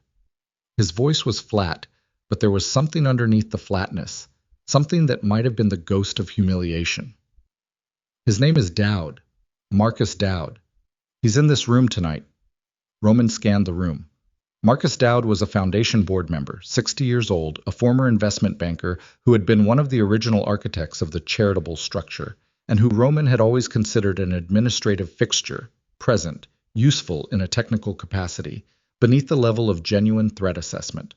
He found Dowd near the center bar, drink in hand, speaking to a woman in a green dress with the easy, unhurried manner of a man who is entirely comfortable with how his evening is going. A man who had just watched 2 of his principals fail to execute and was waiting to see what came next. Roman was moving again before he'd finished processing the decision to move, and this time he didn't bother with the pace of a man going to refill his drink. He crossed the room at the speed of someone who has stopped caring what it looks like, and the crowd split ahead of him with the instinctive animal response to a large man moving with focused intent. And Dowd saw him coming at 8 feet and did the thing that told Roman everything. He set down his drink. Not the move of a surprised man. The move of a man clearing his hands. Roman reached him and took his arm above the elbow in a grip that was not social and steered him away from the woman in the green dress, who stepped back with the startled grace of someone who has decided very quickly that she is somewhere else. "Mr. Moretti," Dowd began. "Don't," Roman said. He pulled him toward the east corridor. "Empty now. Pellegrini's two men unaccounted for, Kessler somewhere in the crowd running visual, and pushed through into the white-walled service passage and let the door close behind them. The fluorescent light was back to fluorescent without the sconces. The warmth the design team had imposed on it was gone. It was just a service corridor with two men in it. "Pellegrini," Roman said. "Where is he?" Dowd straightened his jacket with the reflexive dignity of a man buying 2 seconds. He was 60 years old, soft in the way of men who have exercised power through paperwork rather than proximity, but his eyes were sharp and currently running the same kind of calculation Roman had been watching people run all evening. "I don't know what you think you—" Roman hit the wall beside Dowd's head with the flat of his palm. The sound of it in the corridor was loud and abrupt, and Dowd flinched with the full-body response of someone whose composure runs less deep than it presents. "I don't have time," Roman said. "I have 2 of his men somewhere in that room, and I have a building full of civilians, and I have a federal investigator who is currently receiving a document package that has your name on every 3rd page. So you can calculate or you can talk. But the calculation is going to come out the same way regardless. So the only variable is how much of tonight you spend on the right side of what happens next." Dowd looked at him. The calculation ran. Roman watched it run and did not fill the silence, because silence in these moments was a tool, and he still had enough of himself left tonight to use it. "He's not inside," Dowd said. His voice had lost its social register. What was underneath was thinner and more precise. "He's been on the south approach. He was waiting for confirmation that the operation had executed before coming in to manage the aftermath." "What operation specifically?" A pause. "The elimination of you, your underboss, and the woman, in that order. The children were—" He stopped. "Say it," Roman said. "Collateral containment," Dowd said, and the flatness of it, the administrative language applied to 3 9-year-olds, went through Roman like something structural failing. He took a breath. "Let it out." "Phone. Now." "I don't have a direct—" "You have something," Roman said. "You've been his inside man for 7 years. You have something." Dowd reached into his jacket slowly, with the careful deliberateness of a man who wants his hands to be visibly doing only one thing, and produced a phone. Not his primary phone, a secondary older model that he held out with the gesture of someone surrendering a weapon. Roman took it and looked at the recent calls. One number, no contact name, called twice in the last 40 minutes. The second call 3 minutes ago, right around the time Roman had been on the mezzanine floor with a man's unconscious weight at his feet. Dowd had called Pellegrini when the mezzanine operation failed. Pellegrini knew the building play was done. He knew the vehicles had been stood down. Dowd must have seen or heard enough of the ballroom breakdown to understand the timeline had collapsed, which meant Pellegrini was not waiting for confirmation anymore. He was deciding whether to cut the night or come in and salvage it himself. And a man like Pellegrini, Roman knew, did not cut nights he had invested this much architecture in. He was coming in. Roman called Kessler. "Second Pellegrini man, where?" "East corridor. I think he went through the—" A burst of static. Then, "He's in the corridor. Roman, he's in the—" The door at the far end of the east corridor opened, not the service door to the alley. The interior door that connected to the hotel's main lobby, which Pellegrini's people would know because they had been inside this building during setup, learning its structure, mapping it with the same professional thoroughness that Roman had used when he acquired it. The man who came through was not one of the 2 from the ballroom. He was older, broader, with the specific physical quality of someone who has spent decades being the last layer of protection between a principal and whatever was coming. A bodyguard's body, built for absorption rather than speed, wearing a dark suit that was better than the others, and carrying himself with the quiet authority of someone who works for a person who requires only the best of everything. Behind him, Marco Pellegrini walked into the east corridor. Roman had met Pellegrini 4 times in 15 years, twice at industry events, once at a funeral, once at a meeting that had been presented as neutral territory and that had been the only one of the 4 occasions where Roman had fully trusted the neutralcy. He was 68 years old, silver-haired, with the lean, contained physicality of a man who had grown up hard and had never entirely left it behind despite 40 years of operating at elevation. He wore his tuxedo the way Roman wore his, correctly, with an invisible seam of something that didn't quite fit the packaging. He looked at Roman in the corridor without surprise. Roman, he said. His voice was conversational. Marco, Roman said.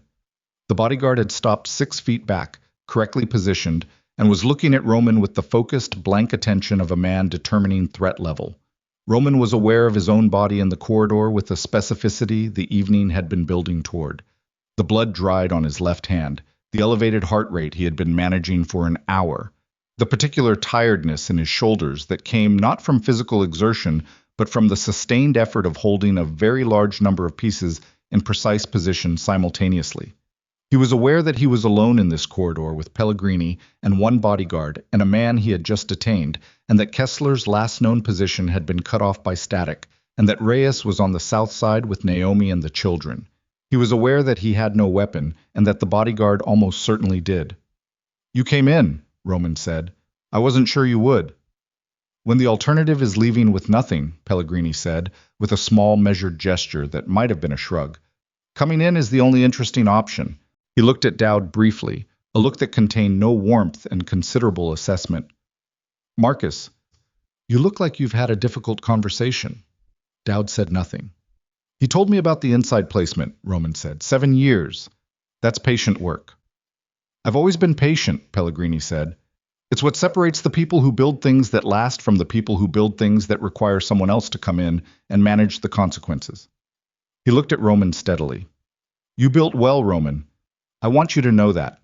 What you did with this organization, with the foundation structure, with the port relationships, it was genuinely impressive work.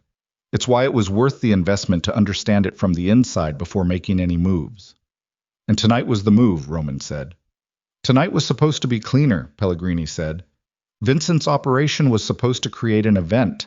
An event creates investigation. Investigation creates vulnerability. Vulnerability creates opportunity for a transition that benefits everyone who's positioned correctly." He paused. "The woman complicated it. The children complicated it further. And you?" He looked at Roman with something that was almost appreciation. "You moved faster than I expected." "The children," Roman said, and kept his voice level, kept it even and controlled, because the alternative to control right now was something he couldn't afford. "Say plainly what was planned for the children." Pellegrini was quiet for a moment. Then, "They were a variable I inherited from Vincent's original plan, not one I designed. But one you accepted." A pause. "Events require clarity of purpose."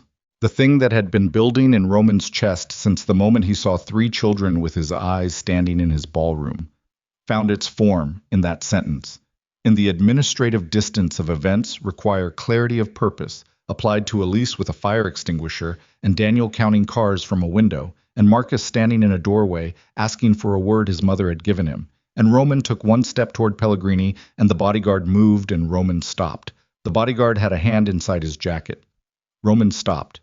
He was 2 feet closer to Pellegrini than he'd been, and the bodyguard's hand was inside his jacket, and Pellegrini was watching him with the calm of a man who has been in rooms like this before, and has always had someone else do the physical part. "I want the organization," Pellegrini said simply.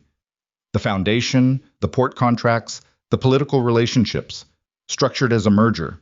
Your name stays on everything. Your people stay in place. You draw a salary that reflects your contribution. You retire upward." He held Roman's gaze. "The alternative is a federal investigation that I'm in a position to either accelerate or redirect, depending on how tonight concludes. Vincent has already given you names. Half of those names will redirect attention very effectively if they surface in the right sequence." He paused. "Your woman's federal contact gets a different package than the one she was expecting, one that makes the cleanup considerably more complicated for you than for me." Roman looked at him. The corridor was quiet. Behind Pellegrini, the lobby door was still ajar, a strip of the hotel's warm light coming through it. Somewhere in the building, in the rooms and passageways, and the broken social machinery of the gala, the evening was continuing to come apart in ways Roman could not see from here and could not manage from here.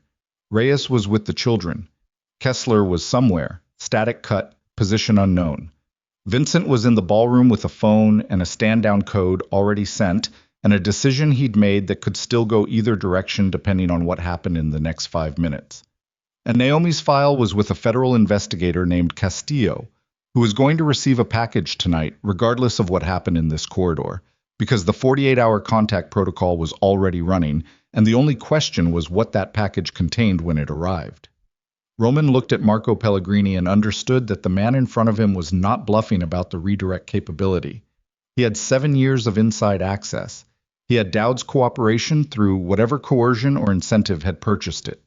He had a parallel documentation structure that Roman had not known existed until 11 minutes ago. He also had one bodyguard, a man he'd had detained, and no idea that Naomi Carter had spent 4 years building something so complete and so carefully structured that its value didn't diminish with redirection. It multiplied, because every attempt to redirect it generated additional evidence of the attempt. Roman's left hand, the one with the dried blood, was at his side. He became aware of it the way you become aware of something you've been ignoring because you needed to, and he flexed it once, feeling the pull of dried skin, and said, "There's a problem with your offer." Pellegrini waited. "The federal package," Roman said, "isn't mine to negotiate. It's not Naomi's either, not anymore. It's been with Castillo's office for 14 months in a sealed format that generates its own authentication trail with every access attempt. You redirect it, the redirection is documented. You add to it, the addition is documented." He held Pellegrini's eyes. "You've been inside my organization for 7 years. But you've been inside the visible structure. The thing Naomi built, she built outside any structure you had visibility on, because she built it specifically to be invisible to anyone connected to this organization. A beat.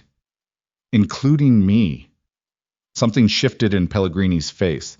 The first genuine shift of the evening, not the managed recalibrations Roman had been watching all night, but the real thing, the actual landing of information that changes the geometry. "You're telling me the file is already active," Roman said. "Running. The 48-hour clock started the moment she walked into this building and Castillo's office registered her location confirmation." He paused. "It's done, Marco. It was done before either of us understood it was happening. The only question left is whether you're in the package or whether you're the person who helped close it." Pellegrini looked at him for a long moment.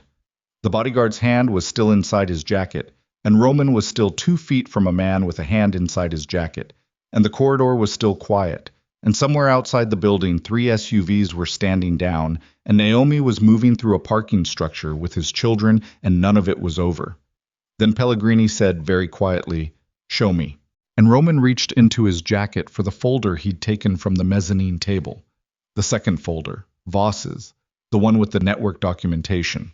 And as he brought it out, he saw Pellegrini's eyes track to it, and saw in those eyes the precise moment when a man who has been in control of a situation his entire professional life understands that the situation has been, for some time, controlling him. The bodyguard's hand came out of the jacket. It was not empty. Roman saw it and had time to register what was in the hand and had time to understand that the decision had been made, not by Pellegrini, whose face was showing something that looked, in the fluorescent light of a service corridor, remarkably like the expression of a man who has just watched something get out ahead of him, but by the bodyguard, who had his own instructions and his own read of the room and had decided that the folder coming out was the moment, and Roman was already moving when the sound came, not a shot, but the crack of the door behind him opening hard, and Kessler came through it at a run, and the bodyguard's attention split for the half-second that was the only half-second available. Roman hit the floor behind Dowd as Kessler cleared the threshold, and the corridor exploded into motion, and Pellegrini said something sharp in a language Roman didn't speak, and there was a sound of impact, and then another, and then the particular silence that follows violence when it happens fast in a small space. The silence of a room that has just used up all its kinetic energy and is catching its breath. Roman got up from the floor. Kessler was against the wall with a cut above his eye that was bleeding freely, and the controlled breathing of someone managing pain. The bodyguard was on the floor with his weapon 3 feet from his hand, Kessler having gotten there with the mathematics of someone who has done this before, and knows that the weapon on the floor is the only outcome that matters. Dowd was pressed against the wall with both hands up, not as a surrender gesture exactly, but as the instinctive response of a man who wants to be visibly not participating. Pellegrini was standing in the center of the corridor. He had not moved during the violence. He was looking at Roman with an expression that had completed its journey from managed authority to something that had no management left in it. Not fear, not quite, but the foundational exposure of a man who has just had the floor taken out from under a structure he built over decades. "It's over," Roman said. Pellegrini looked at him for a long moment in the fluorescent light. Then, from the main lobby door that was still ajar, came a voice, female, precise, with the particular tonal quality of someone accustomed to speaking in rooms where their words will be recorded. "Mr. Pellegrini, Mr. Moretti." A pause. "I'm Special Agent Castillo, Financial Crimes. I have colleagues at every exit. I would appreciate it if everyone kept their hands where I can see them, and we resolved the rest of this evening somewhere considerably less dramatic." Roman turned toward the door. A woman in a dark blazer was standing in the gap of the lobby door with the patient, slightly tired expression of someone who has been waiting in a parking structure for 2 hours and is relieved that the waiting is over, holding credentials in one hand and a phone in the other, and behind her Roman could see 2 more figures in the lobby taking positions with the quiet efficiency of people who have already decided how the geometry of this ends. Roman looked back at Pellegrini. Pellegrini looked at Roman. And then Marco Pellegrini, who had built 40 years of empire on the premise that patience and architecture were sufficient to control any outcome, did something Roman had not seen a man of his particular category do in 15 years of knowing men of that category. He sat down on the floor of the service corridor in his tuxedo, with the careful lowering of a man whose knees are older than his ambition, and put his hands flat on his thighs and said nothing, and waited, because there was nothing left to say and nowhere left to wait that was better than here. Kessler was breathing carefully against the wall. The bodyguard was on the floor. Castillo was coming through the door. And Roman Moretti stood in a fluorescent-lit service corridor with dried blood on his left hand and a document folder in his right, and the specific, consuming silence of a man who has just watched the last wall of a burning building come down, and understood, with a clarity that had no precedent in 51 years of understanding things, that everything that came next was going to require him to be someone he had not yet learned to be. The east corridor smelled like concrete and dried sweat, and the faint copper trace of Kessler's blood, and Special Agent Castillo stood in it with the patience of a woman who had learned a long time ago that the most important moments in her profession almost always happened in the ugliest rooms. She had 2 agents with her. They moved Pellegrini's bodyguard first, cuffed, walked out through the lobby door with the professional efficiency of people who had rehearsed this particular choreography. Dowd went next, not cuffed yet, but flanked, his investment banker's posture finally and completely gone, replaced by the slightly collapsed bearing of a man who has just understood that the structure he's been living inside has been load-bearing in ways he didn't account for. Pellegrini went last, and he went quietly, with the dignity of a man who understood that dignity was the only thing left worth preserving. And Roman watched him go and felt none of what he'd expected to feel. No satisfaction, no relief, just the particular empty weight of a resolution that had cost more than any resolution should. Castillo turned to Roman when the corridor was clear. She was 50, or near it, with dark hair cut short, and the kind of face that had probably always looked more like 50 than its actual age because it was the face of someone who dealt in other people's worst decisions for a living. She looked at his hand, the dried blood, the bruised knuckle where the wall had taken skin, and then looked at his face with the professional neutrality of someone filing information. "The documentation we received tonight," she said, "is comprehensive. More comprehensive than anything we've built internally in 4 years of parallel investigation." She paused. "Your wife built something extraordinary." "She's not my wife," Roman said. Castillo held his gaze for a moment. "The documentation covers the foundation embezzlement, the network of shell routing, the political relationships, and the attempted homicide on Route 9 years ago." She let that last one sit. "That last piece is going to require a separate track. It's older, the physical evidence chain has gaps, but the financial records she preserved create a corroborating structure that a prosecutor can work with." She paused. "There will be questions for you, a significant number of questions. Some of what's in her files implicates operations that connect to your organization, even where you personally weren't the actor." "I know," Roman said. "You're going to need counsel." "I know that too." She looked at him for a moment in the fluorescent light, at this man in a tuxedo with blood on his hand in a service corridor, who had just watched his underboss flip, his empire crack, and a 60-year-old family adversary sit down on a floor, and said, "Your children are in the parking structure. Ms. Carter is with them. She's asking about you. Roman said nothing. Then, Kessler needs medical attention. Already called, Castillo said. He moved past her toward the lobby door. The hotel lobby at 11:40 on a Thursday had been converted in the last 40 minutes into the specific organized chaos of a federal response, absorbing a gala's worth of witnesses. Guests in evening wear standing in clusters with the dazed, slightly indignant quality of people who came for a charity dinner and are now being asked for contact information by men with badges. Roman walked through it, and none of them spoke to him, and he spoke to none of them, moving with the automatism of someone whose body knows where it is going before the decision has fully formed. The south exit took him into a side street and then around the corner to the parking structure entrance. And he went up the vehicle ramp to the second level because elevators took longer and he didn't want longer. He wanted the concrete stairs and the effort of them, and the few seconds of just moving through space without anyone requiring anything of him. He found them in the northwest corner. The vehicle, a dark sedan, unremarkable, the kind of car designed specifically to be forgotten, was parked where he'd told Reyes, and they were beside it rather than inside it. Torres was a few feet away, her back partially to them, giving space without actually giving distance. Naomi was leaning against the passenger door with her arms loosely crossed, and the three children were arranged around her in the particular formation of people who have been in one place for a while and have settled into it. Elise had taken off her shoes and was holding them in one hand, standing on the concrete in her socks with the expression of a child who decided some time ago that the shoes were no longer relevant to the situation. Daniel was sitting on the ground with his back against the car's rear tire, phone on his knee, looking at the footage he'd taken from the mezzanine window with the systematic attention of someone reviewing data. Marcus was standing near the front of the car, and when Roman came around the ramp's corner, he was the first one to see him, and he straightened the way he'd been straightening all evening, that reflex of composure that was already so deeply built into him at 9 years old that it looked structural rather than practiced. Roman stopped a few feet away. Naomi looked at him. Her eyes went to his hand, to his face, to the way he was standing, reading him with the speed of someone who knows how to read a person under pressure, because she has been doing it her entire adult life.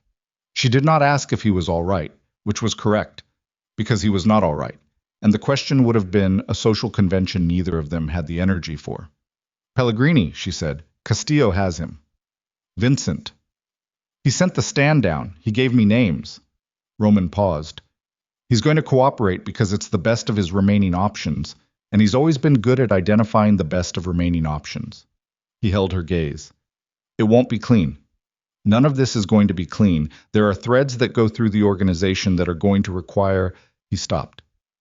There's going to be a period of exposure that I can't protect you from entirely. Castillo's investigation is going to be visible. I've been living with exposure for 9 years, Naomi said. I know what it looks like. He nodded. Then he looked at the children.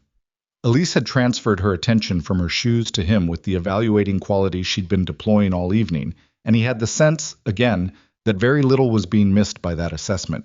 Daniel had looked up from his phone and was watching Roman with the careful, room-reading attention that had been his consistent mode since the ballroom. Marcus was still standing near the front of the car, and Roman walked toward him because Marcus was the one who had been holding something back all evening, who had been performing composure over something that had not yet found a way out. And Roman didn't know what he was going to say, but he knew that standing in a parking structure at midnight was not the right place for any of this, and was also the only place they had. He stopped in front of Marcus and looked at him. Up close, in the parking structure's low amber light, his son's face was his son. That was the entire sentence. There was no way to build distance from it through language or management or the controlled processing he'd been applying to everything else tonight. This was his son's face, 9 years old, carrying his eyes, and Naomi's mouth, and the particular set of a jaw that Roman recognized from his own mirror, and from photographs of his father he'd looked at twice and put away because they were too specific to be useful. You did what I asked, Roman said. In the room. You kept them in. Marcus looked at him. It wasn't hard, he said. Daniel checked the lock when we came in. Elise had the extinguisher figured out in about 2 minutes. A pause. She was going to use it. I know, Roman said. She would have, Marcus said, with a conviction that was entirely fraternal. I believe you. Marcus was quiet for a moment. Then, with the directness that had been his signature all evening, "Are you staying?" Roman felt the weight of that word. Not the question of the night. Not whether he was safe. Not whether the federal exposure was manageable. Not whether the organization would survive the coming months. The only question that had been waiting underneath all of it, patient and structural, since the moment three children had walked into a ballroom and changed the shape of everything. "Yes," Roman said. Marcus looked at him for a beat that was too long and too serious for 9 years old, and had probably always been too long and too serious for his age, because he had grown up in a household with a mother who never let the real question go unanswered and never settled for the comfortable version of hard things. "Mom says people mean what they do," Marcus said, "not what they say." "Your mother is right," Roman said. "So?" Marcus looked at him steadily. "We'll see." It was not forgiveness, it was not warmth. It was the offer of a conditional, and he understood it as exactly that, and it was more than he had earned and considerably more than he had expected, and he held it the way he'd been holding things all evening, carefully, with the understanding that the holding was the entirety of what he was currently capable of, and that everything else would have to come later, through time and action, and the accumulation of choices that either meant something or didn't. "Yes," Roman said, "we will." He turned back to Naomi. She had been watching from the passenger door, with the careful, unsentimental attention she'd been applying all evening to every moment that mattered. She looked at him now with an expression he couldn't fully read. Not closed, not open, something in the precise middle of those things that was its own condition. The expression of a woman who has spent 9 years making hard decisions alone, and is now in the presence of someone who was supposed to make them with her and didn't, and is determining, carefully and without sentiment, what that means going forward. "The house," Roman said. "The mansion on Aldrich. There's no one else in it. There hasn't been for 3 years. He stopped. I'm not asking for anything tonight. I'm saying that it's available, that there's space, that if you needed somewhere while things are being sorted, that's Roman," Naomi said. He stopped. "Not tonight," she said. "Nothing gets decided tonight. Tonight we get the children somewhere that isn't a parking structure, and I call Voss and you talk to Castillo's people, and we let the evening be what it already is." She held his gaze. "Everything else is a conversation for when people have slept." He nodded. She looked at him for a moment longer, and in that look he saw, very briefly, beneath the composure and the precision and the 9 years of hard-built self-sufficiency, something that might have been the ghost of the woman he'd known before all of this. Not a softness exactly, not a return to anything, but the acknowledgement that the person in front of her was not only the man who had failed her, but also the man who had come up the stairs toward a locked door without knowing what was behind it, and that these two things existed simultaneously and would require more than one night to hold at the same time. She pushed off the car door and touched Marcus's shoulder briefly and said, in the voice she used for the children that was different from every other voice, lower, warmer, the voice of someone who has been someone's entire world for 9 years. "Let's go." They got in the car.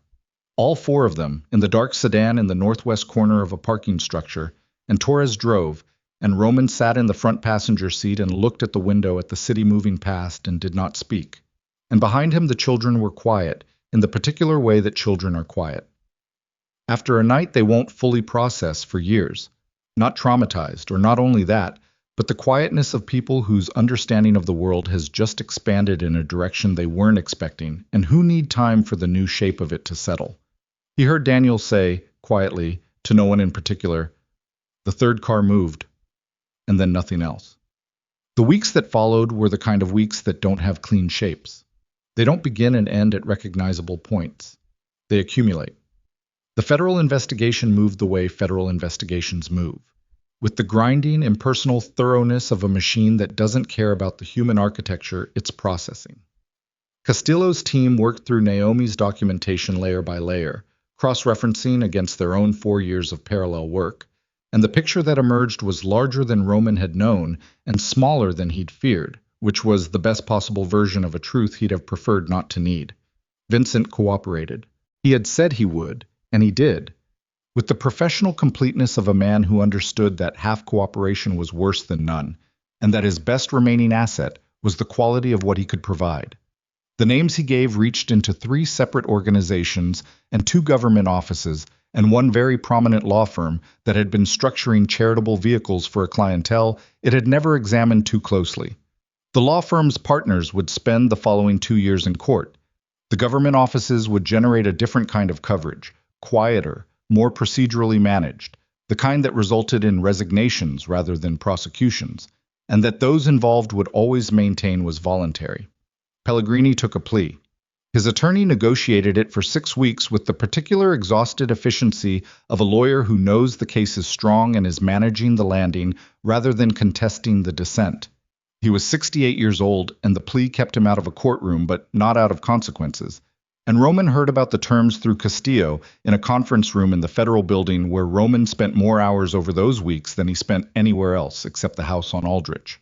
Marcus Dowd did not take a plea. He contested.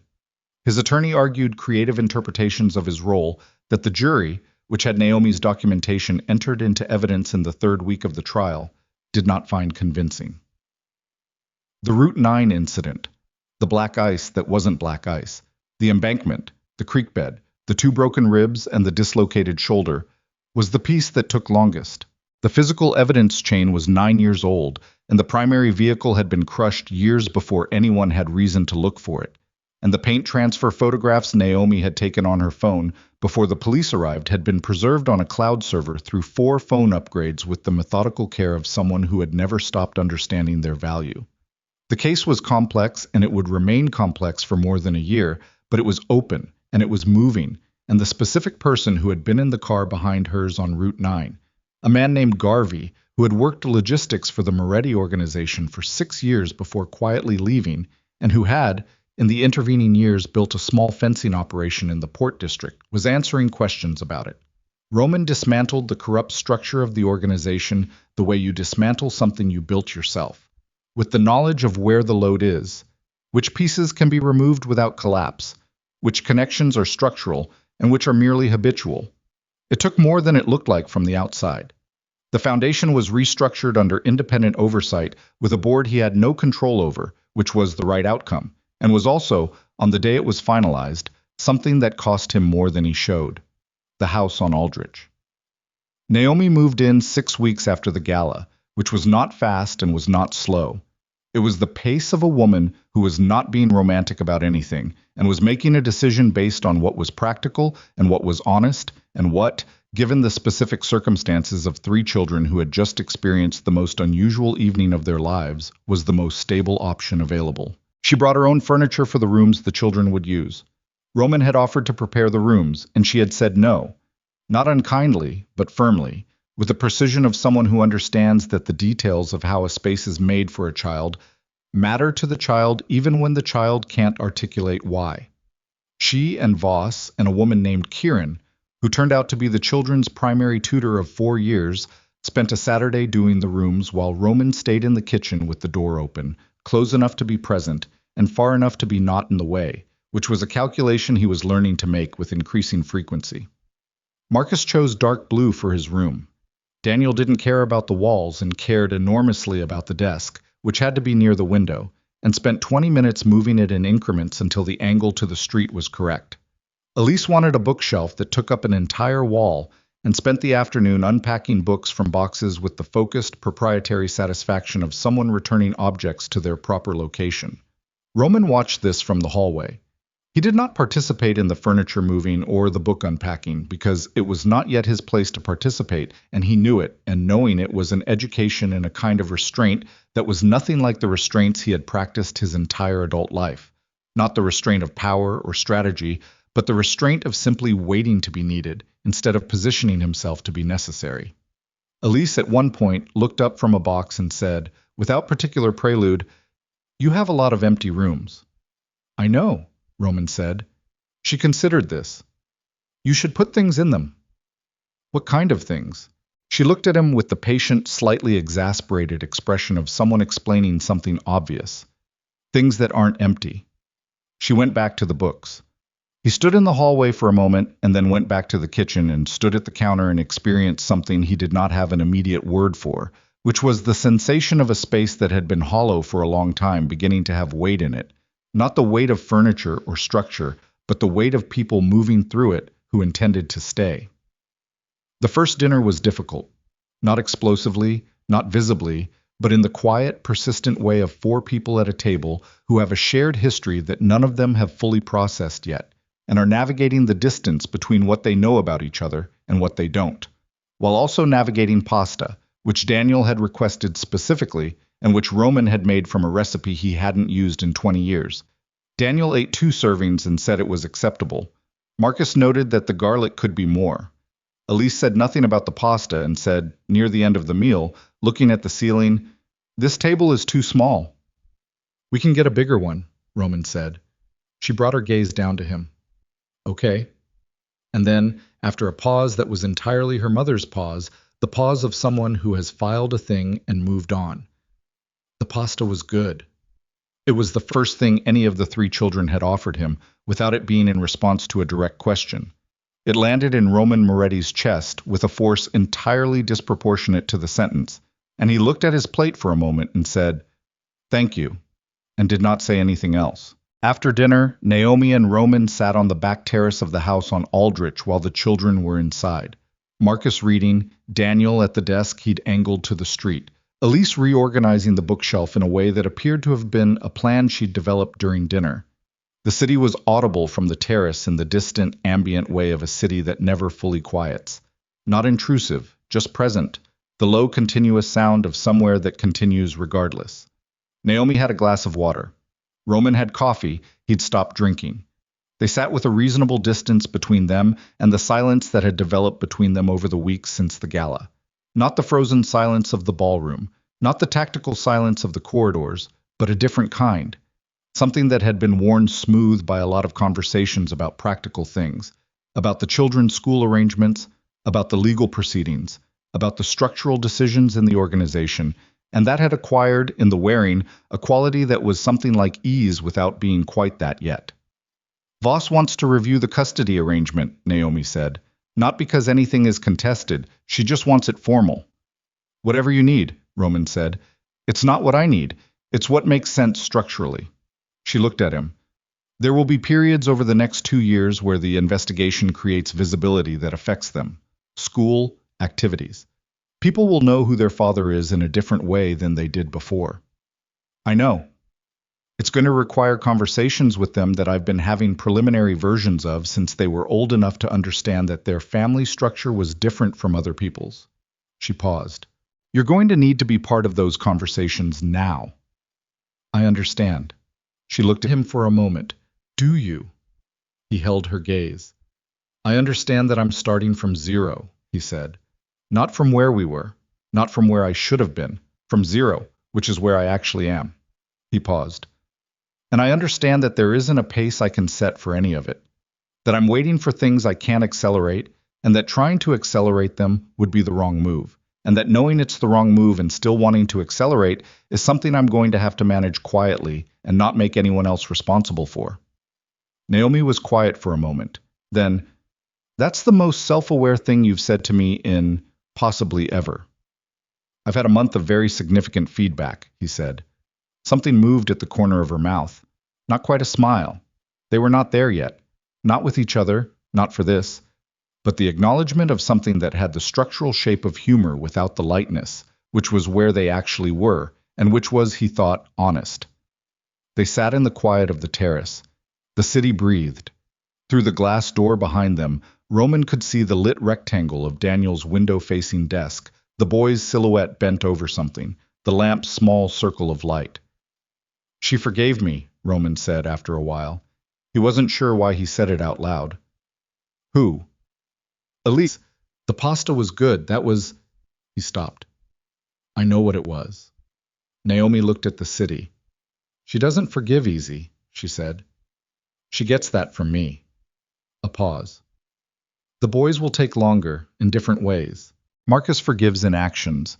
You'll do something, eventually, and he'll treat you differently after it, and he won't explain why or mark the moment. You'll just notice the difference." She paused. "Daniel might never say it explicitly. That's not how he's built. But you'll know." "How?" "He'll show you the window angle," Naomi said. "When he trusts someone, he shows them what he's looking at." Roman thought about that.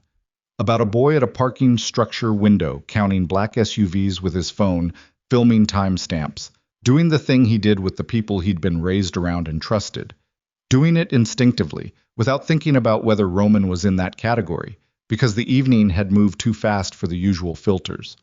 He wondered if Daniel had noticed, if the boy had filed it afterward, that he'd turned to show his father the screen without deciding to. He thought he probably had. Daniel didn't miss things. The months moved. Roman drove the children to school on Tuesdays and Thursdays, which had been established not as a gesture but as a logistic solution when Naomi's morning schedule conflicted with the school's revised start time, and which had become, over 8 or 9 weeks, one of the fixed coordinates of the week in a way that none of them had planned and all of them had quietly accepted. The drive was 12 minutes. In 12 minutes, very little could be covered, but a great deal could accumulate. The specific shorthand of repeated proximity, the way people begin to assume each other's presence, the way a child stops performing for someone they see regularly and becomes instead just themselves. Elise talked continuously in the car, about the bookshelf organization system she was developing, about a disagreement she'd had with a teacher that was clearly the teacher's fault, about the relative merits of various streets they passed in terms of, Roman wasn't always certain what the metric was, but she had one, and she applied it consistently. He listened. He asked questions when the questions were genuine. He did not perform interest, and she noticed the difference between genuine interest and performed interest with the accuracy of someone who had been trained by 9 years of her mother's example. Daniel sat in the front seat on Tuesdays. They had determined this through a process Roman had not been part of but had been informed of, and looked out the window for most of the drive, occasionally noting something. The light timing on the Meridian intersection had changed.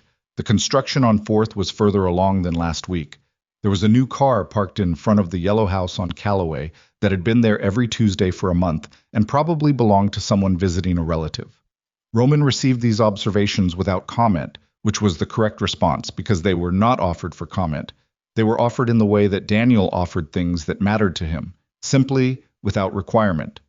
Marcus, on Thursdays, sat in the back and read for the first several weeks, which Roman understood as a boundary and respected, and then one Thursday, he didn't bring a book and sat with his arms crossed and looked at the window, and Roman drove the 12 minutes in silence, and at the school drop-off, when Marcus was getting out, he paused with the door half open and said, without turning fully, "The thing you did, in the corridor upstairs, when you heard us through the door." Roman waited. "You didn't have a key," Marcus said, "and you knocked anyway."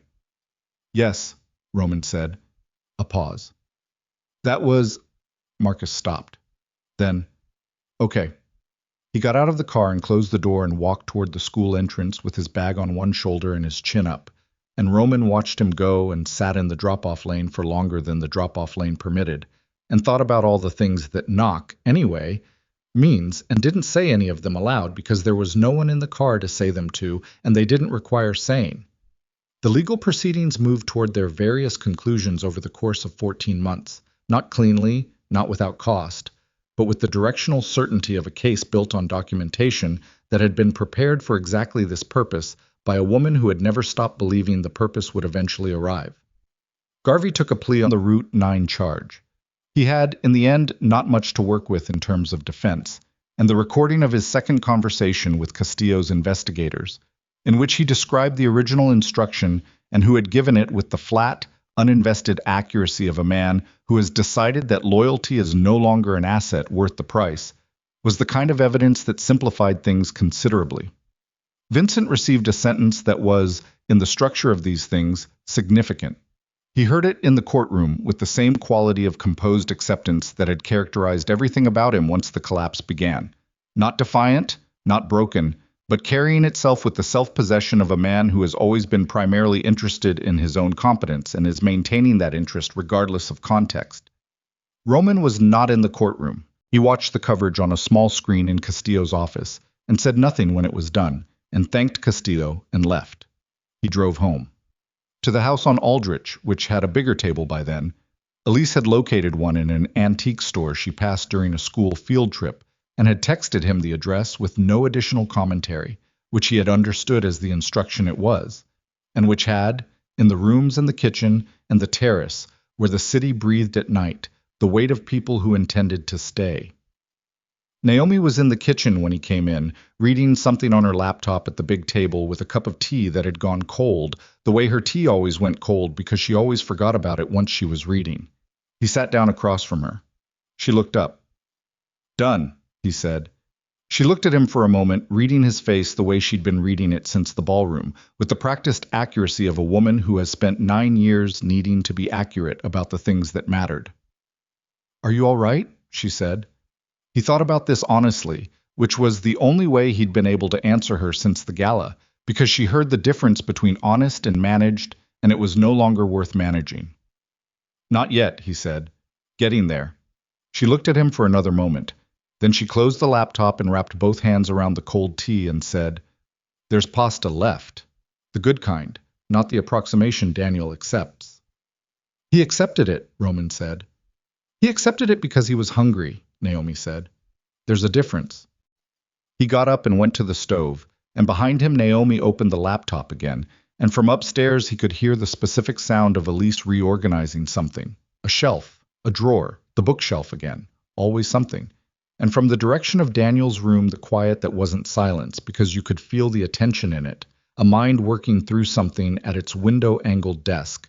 And from Marcus's room, nothing, which was either sleep or reading, or the particular interior silence of a boy who processed things by holding them carefully until he knew what they were.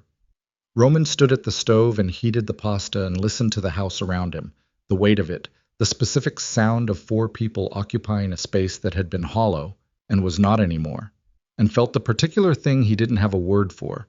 Not happiness exactly, not peace, something more structural than either.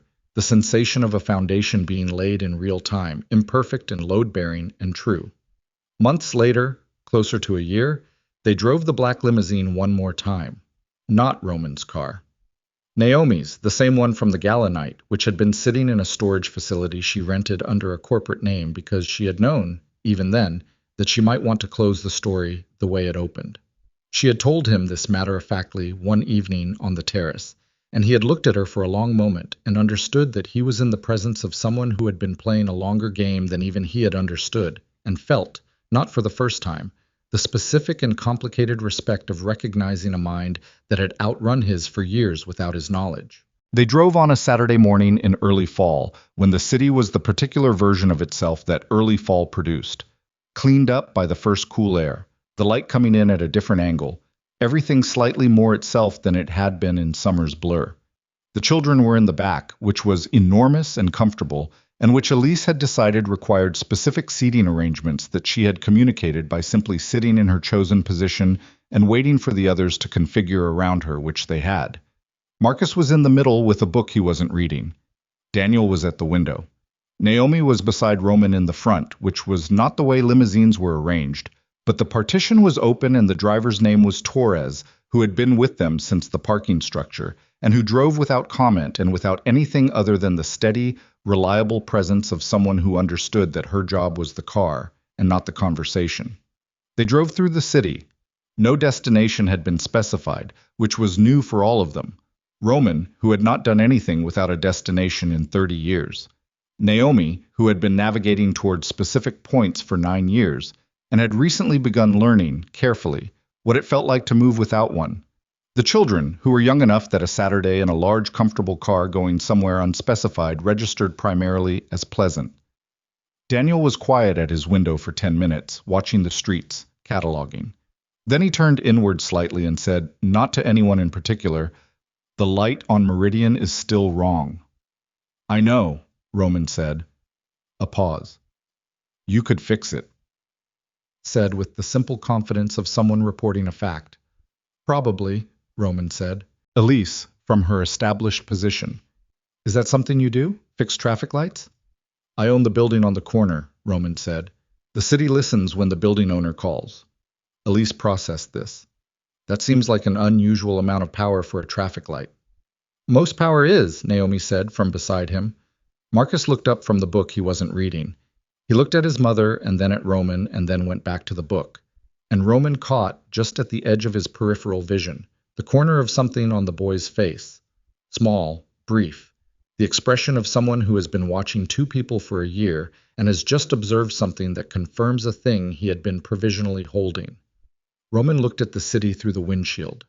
He thought about the gala, about the way the room had gone silent when the door opened, about three children with his eyes walking into a ballroom that was built to humiliate their mother, and doing it with their chins up, because she had raised them to walk into rooms that way, because she had spent 9 years making sure they understood they were worth walking straight for.